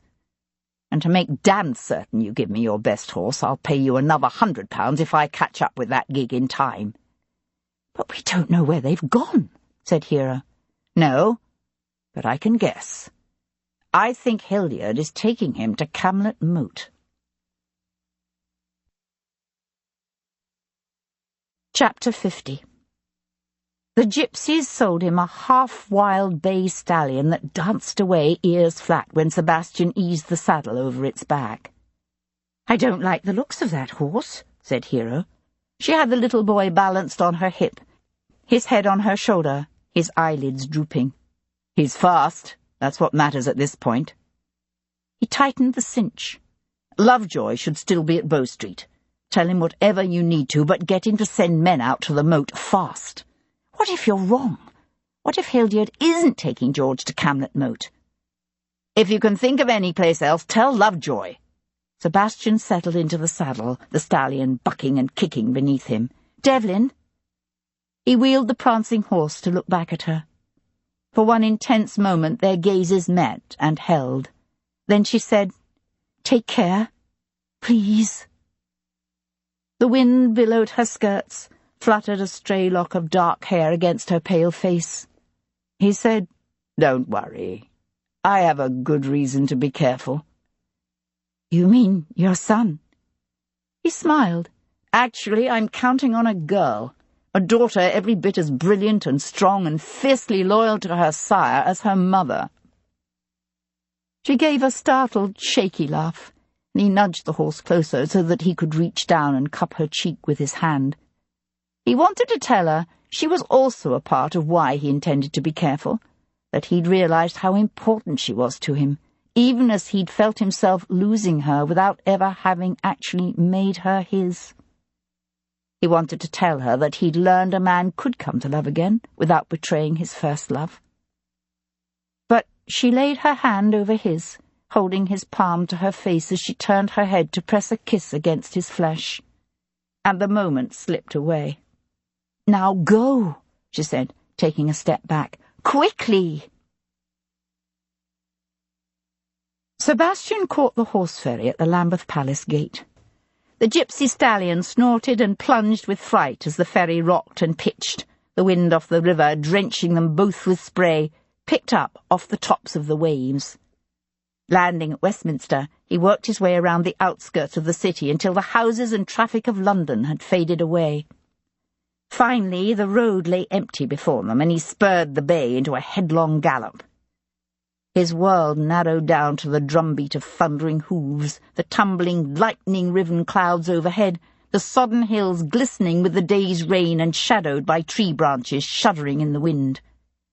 He was driven by a relentless sense of urgency, and chafed by the knowledge that his assumption that Hildyard was taking his young cousin to Camlet Moat to kill him could so easily be wrong. The boy might already be dead, or Hildyard might be taking the lad someplace else entirely, someplace Sebastian knew nothing about, rather than bothering to bury him on or near the island, in the hopes that when he was eventually found, the authorities would assume he'd been there all along. A blinding sheet of lightning spilled through the storm-churned clouds, limning the winding, tree-shadowed road with a quick flash of white. He had reached the overgrown remnant of the old royal chase. The rain had started up again, a soft patter that beat on the leaves of the spreading oaks overhead and trickled down the back of his collar. The gypsy stallion was tiring.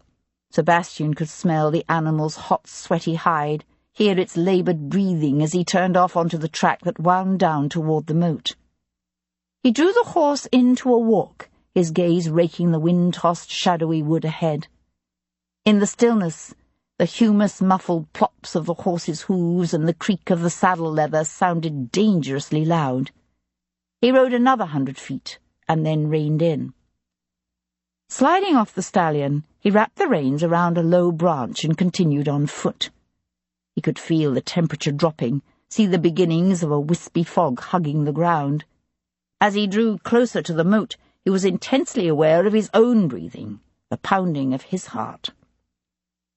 The barrister's gig stood empty at the top of the embankment, the grey between the shafts grazing unconcernedly in the grass beside the track. On the far side of the land bridge, a lantern cast a pool of light over the site of Sir Stanley's recent excavations. Hildyard Tennyson sat on a downed log beside the lantern, his elbows resting on his spread knees, a small flintlock pistol in one hand. Some 8 or 10 feet away, a tall boy, barefoot like a gypsy, and wearing only torn trousers and a grimy shirt, worked digging the fill out of one of the old trenches. Sebastian could hear the scrape of George Tennyson's shovel cutting into the loose earth. The barrister had set the boy to digging his own grave. Sebastian eased down on one knee in the thick, wet humus behind the sturdy trunk of an ancient oak. If he'd been armed with a rifle, he could have taken out the barrister from here. But the small flintlock in his pocket was accurate only at short range. Sebastian listened to the rain slapping into the brackish water of the moat, let his gaze drift around the ancient site of Camelot. With Hildyard seated at the head of the land bridge, there was no way Sebastian could approach the island from that direction without being seen. His only option was to cut around the moat until he was out of the barrister's sight, and then wade across the water. Sebastian pushed to his feet, the flintlock in his hand, his palms sweaty on the stock. He could hear the soft purr of a shovelful of earth sliding down the side of George's growing dirt pile. The fill was loose, the digging easy. The boy was already up to his knees in the rapidly deepening trench. Moving quietly but quickly, Sebastian threaded his way between thick trunks of oak and elm and beech, the rain filtering down through the heavy canopy to splash around him. The undergrowth of brush and ferns was thick and wet, the ground sloppy beneath his feet. He went just far enough to be out of sight of both boy and man, then slithered down the embankment to the moat's edge. Shoving the pistol into the waistband of his breeches, he jerked off his tall hessians and his coat. He retrieved his dagger from the sheath in his boot, and held it in his hand as he eased into the stagnant water. Beneath his stocking feet, the muddy bottom felt squishy and slick. A ripe odour of decay rose around him. He felt the water lap at his thighs, then his groin. The moat was deeper than he'd expected it to be. He yanked the pistol from his waistband and held it high, but the water continued rising, to his chest, to his neck.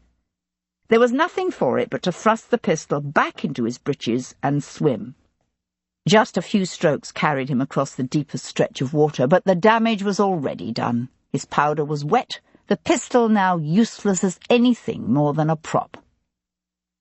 Streaming water, he rose out of the shallows, his shirt and breeches smeared with green algae and slime. He pushed through the thick bracken and fern of the island, his wet clothes heavy and cumbersome, the small stones and broken sticks and thistles that littered the thicket floor sharp beneath his stocking feet. Drawing up behind a stand of hazel just beyond the circle of lamplight, he palmed the knife in his right hand and drew the waterlogged pistol from his waistband to hold in his left hand. Then he crept forward until he could see George Tennyson up to his waist now, in the trench. He heard Hildyard say to the boy, "That's enough." The boy swung around, the shovel still gripped in his hands. His face was pale and pinched and streaked with sweat and dirt and rain. "What are you going to do, Cousin Hildyard?" he asked, his voice high-pitched but strong. "The gypsies know what you did to Gabrielle. I told them. What do you think you can do? Shoot all of them too?" Hildyard pushed up from the log, the pistol in his hand. "I don't think anyone is going to listen to a band of filthy, thieving gypsies." He raised the flintlock and pulled back the hammer with an audible click. "I'm sorry to have to do this, son, but drop the gun." Sebastian stepped into the circle of light, his own useless pistol levelled at the barrister's chest. "Now!" Rather than swinging the pistol on Sebastian, Tennyson lunged at the boy, wrapping one arm around his thin chest and hauling his small body, about to hold him like a shield, the muzzle pressed to the child's temple. "No, you put your gun down. Do it, or I'll shoot the boy," he added, his voice rising almost hysterically when Sebastian was slow to comply. "You know I will. At this point I've nothing to lose." His knife still palmed out of sight in his right hand, Sebastian bent to lay the useless pistol in the wet grass at his feet. He straightened slowly, his now empty left hand held out to his side. Hildyard said, "Step closer to the light so I can see you better." Sebastian took 2 steps, 3. "That's close enough." Sebastian paused, although still he wasn't as close as he needed to be. "Give it up, Tennyson. My wife is even as we speak laying information before Bow Street." The barrister shook his head. "No." His face was pale, his features twisted with panic.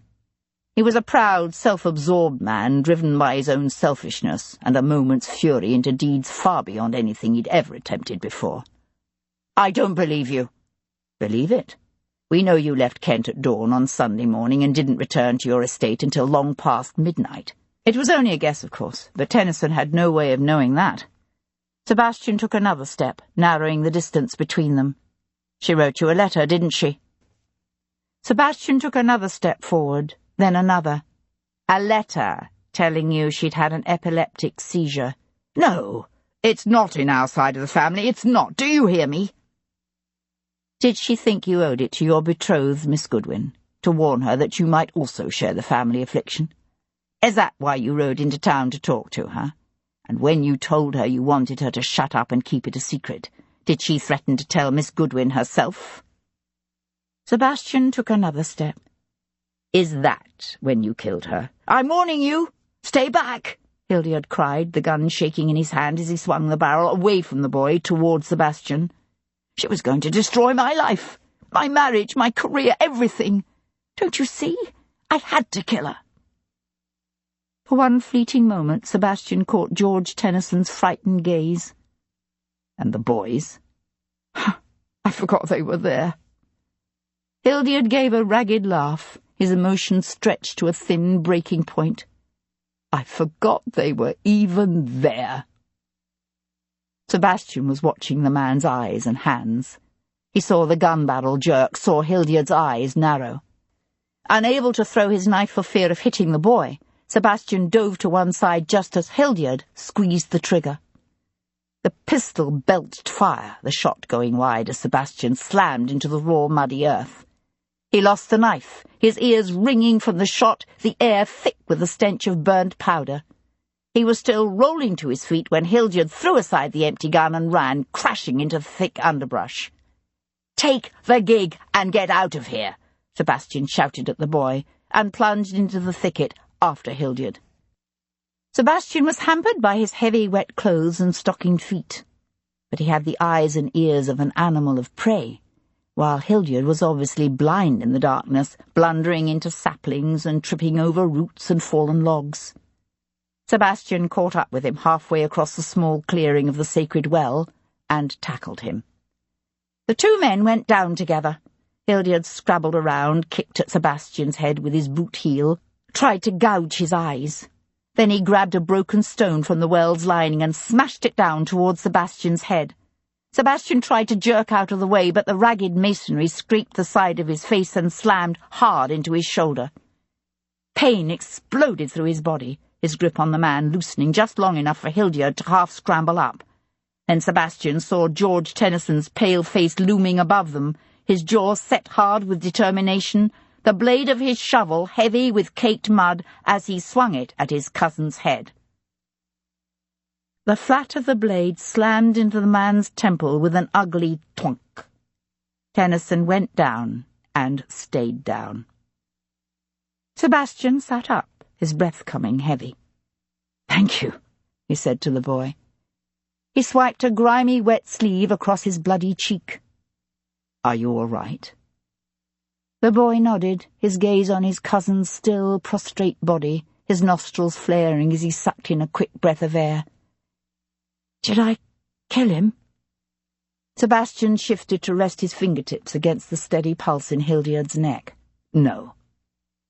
Stripping off his cravat, Sebastian tied the man's hands together, then used Hildyard's own cravat to bind his ankles too. He wasn't taking any chances. Only then did he push to his feet. His shoulder was aching, the side of his face on fire. George Tennyson said, "I still don't understand why he killed her. She was his sister." Sebastian looked down into the boy's wide, hurting eyes. He was aware of the wind rustling through the leaves of the ancient grove, the raindrops slapping into the still waters of Camelot's moat. How do you explain to a 9-year-old child the extent to which even seemingly normal people can be blindly obsessed with fulfilling their own personal needs and wants? Or that there are those who have such a profound disregard for others, even their closest family members, that they are willing to kill to preserve their own interests? Then he realized that was a lesson George had already learned at first hand. What he didn't understand was how someone he knew and loved could be that way. And with that, Sebastian couldn't help him. He looped an arm over the boy's shoulders and drew him close. "It's over. You're safe, and your brother's safe." Inadequate words, he knew. But they were all he had. Chapter 51. Sunday, 8th of August. Gustave Pelletier sat on the edge of his hard bunk, his laced fingers tapping against his moustache. "You're going to hang anyway," said Sebastian, standing with one shoulder propped against the prison cell's stone wall. "So why not tell the truth about Arsenault?" The tapping stopped. "You would like that, yes? So that you can make all tidy." The hussar's lips curled. "Casse-toi." Then he turned his face away and refused to be drawn again into conversation. Lovejoy was waiting for Sebastian in the corridor outside. "Anything?" he asked as the turnkey slammed the heavy iron-bound door closed behind him. Sebastian shook his head. They walked down the gloomy passageway, their footsteps echoing in the dank stillness. "If he did shoot Philippe Arsenault," said Sebastian, "he's going to take the truth of it to the grave." Sebastian had already identified one of the recaptured French officers, a Lyonnais by the name of François Leblanc, as the second of the two men who had jumped him that night in Covent Garden. The man confessed that he and his fellow officer had attacked Sebastian out of fear the Viscount's persistent probing might uncover their escape plan. But the Frenchman swore he knew nothing about Arsenault's death. Lovejoy sighed. "You think Arsenault abandoned his plans to escape with his comrades for the sake of Miss Tennyson?" "I think so, yes." "But then, why, once she was dead, didn't he reconsider?" "Perhaps he'd come to regret the decision to break his parole, although I think it more likely because he suspected his comrades of killing the woman he loved. He said as much to me right before he was shot, only at the time I didn't know enough to understand what he was saying." They walked out the prison gates into the brilliant morning sunlight. The rain had cleared the dust and filth from the city streets to leave the air blessedly clean and fresh. Lovejoy said, "I'm told the children's father, the Reverend Tennyson, has arrived from Lincolnshire. Fortunately, Hildyard provided us with a full confession, so young George shouldn't need to testify against him." "Thank God for that," said Sebastian. The previous night, while they were waiting for Bow Street to reach Camlet Moat, Sebastian and the boy had sat side by side in the golden light of the lantern, the rain falling softly around them. In hushed tones, George had told Sebastian of how they'd been playing hide-and-seek that morning after church. Gabrielle was it, and the two boys were hiding behind the heavy velvet drapes at the dining-room windows when Hildyard came barging into the house. Much of the argument between brother and sister had gone over George's head, but the confrontation had ended in the dining-room, with Hildyard grabbing the carving knife from the table in a fit of rage to stab Gabrielle. The boys had remained hidden, silent and afraid, until Hildyard stormed from the house, probably to fetch a gig. Then George grabbed Alfred's hand and ran to his friends, the gypsies. Lovejoy said, "To think the man went out every day looking for his young cousins, even posted a reward. I was most impressed with him. He seemed such an admirable contrast to the boy's uncle." Well, unlike Dynecourt, Hildyard sincerely wanted to find the boys and silence them. He might have made a great show of hiring men to comb the countryside around the moat, but he advertised the reward he was offering here in London and set up a solicitor in an office in Fleet Street to screen any information that might come in. Lovejoy nodded. "The solicitor has proved most anxious to cooperate with us for obvious reasons. Seems he received a tip yesterday from a wherry man who'd seen the two lads with the gypsies. Of course, he claims he was utterly ignorant of Tennyson's real reason for wanting to find the boys. I suspect in that he's telling the truth. One would hope so. He also admits to having put Tennyson in contact with a ruffian who attacked you beside the Thames yesterday, once again claiming no knowledge of Tennyson's purpose in hiring such an unsavoury individual. A most incurious gentleman, if he's to be believed. He claims it's an occupational hazard. I assume he'll hang. Tennyson, you mean? I should think so." Lovejoy paused to look back at the prison's grim facade. "Unfortunately, he insists he knows nothing about the death of the French lieutenant. I'd like to believe Pelletier or one of the other escaping officers was responsible, but I don't know. I just don't know."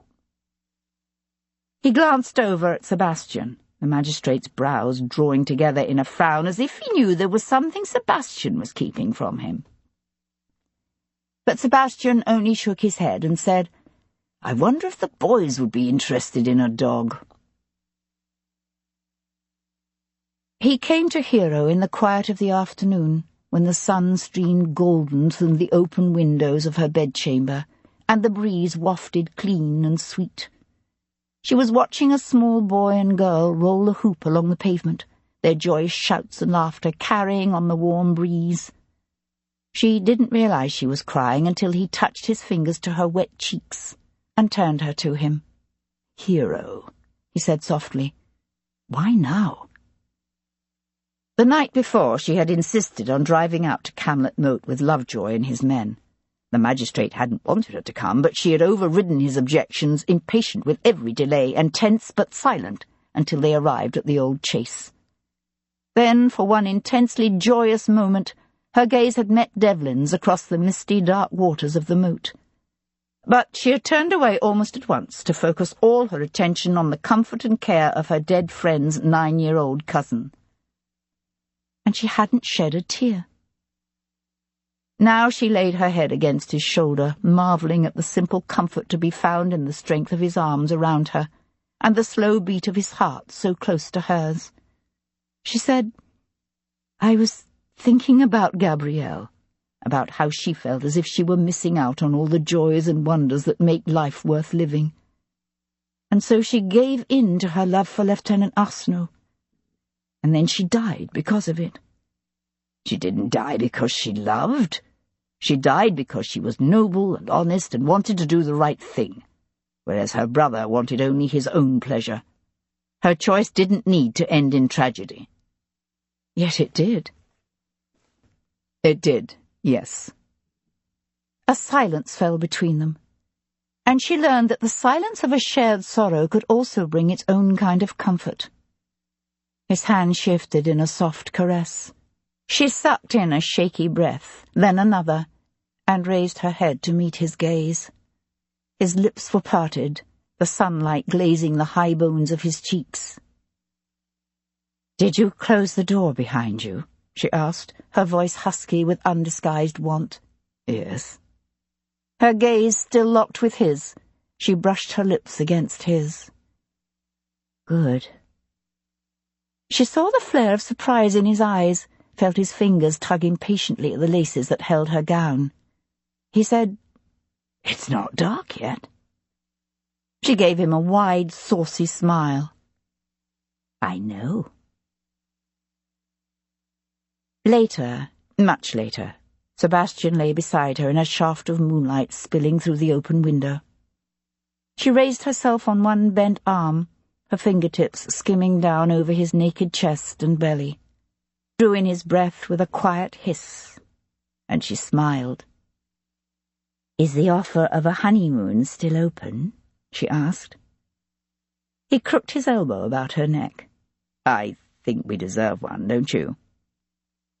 She shifted so that her forearms rested on his chest, her hair falling forward to curtain her face, her eyes suddenly serious. "We can do better than this, Sebastian." He drew her closer, one hand drifting to the small of her back. "In the end, I'd say we worked quite well together." He brought up his free hand to catch her hair away from her face. "But I think we can do better, yes?" And he raised his head to meet her kiss.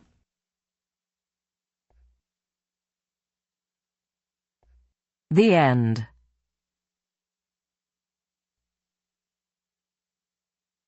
You've been listening to When Maidens Mourn by C.S. Harris, narrated by Davina Porter and directed by Megan Barrickman.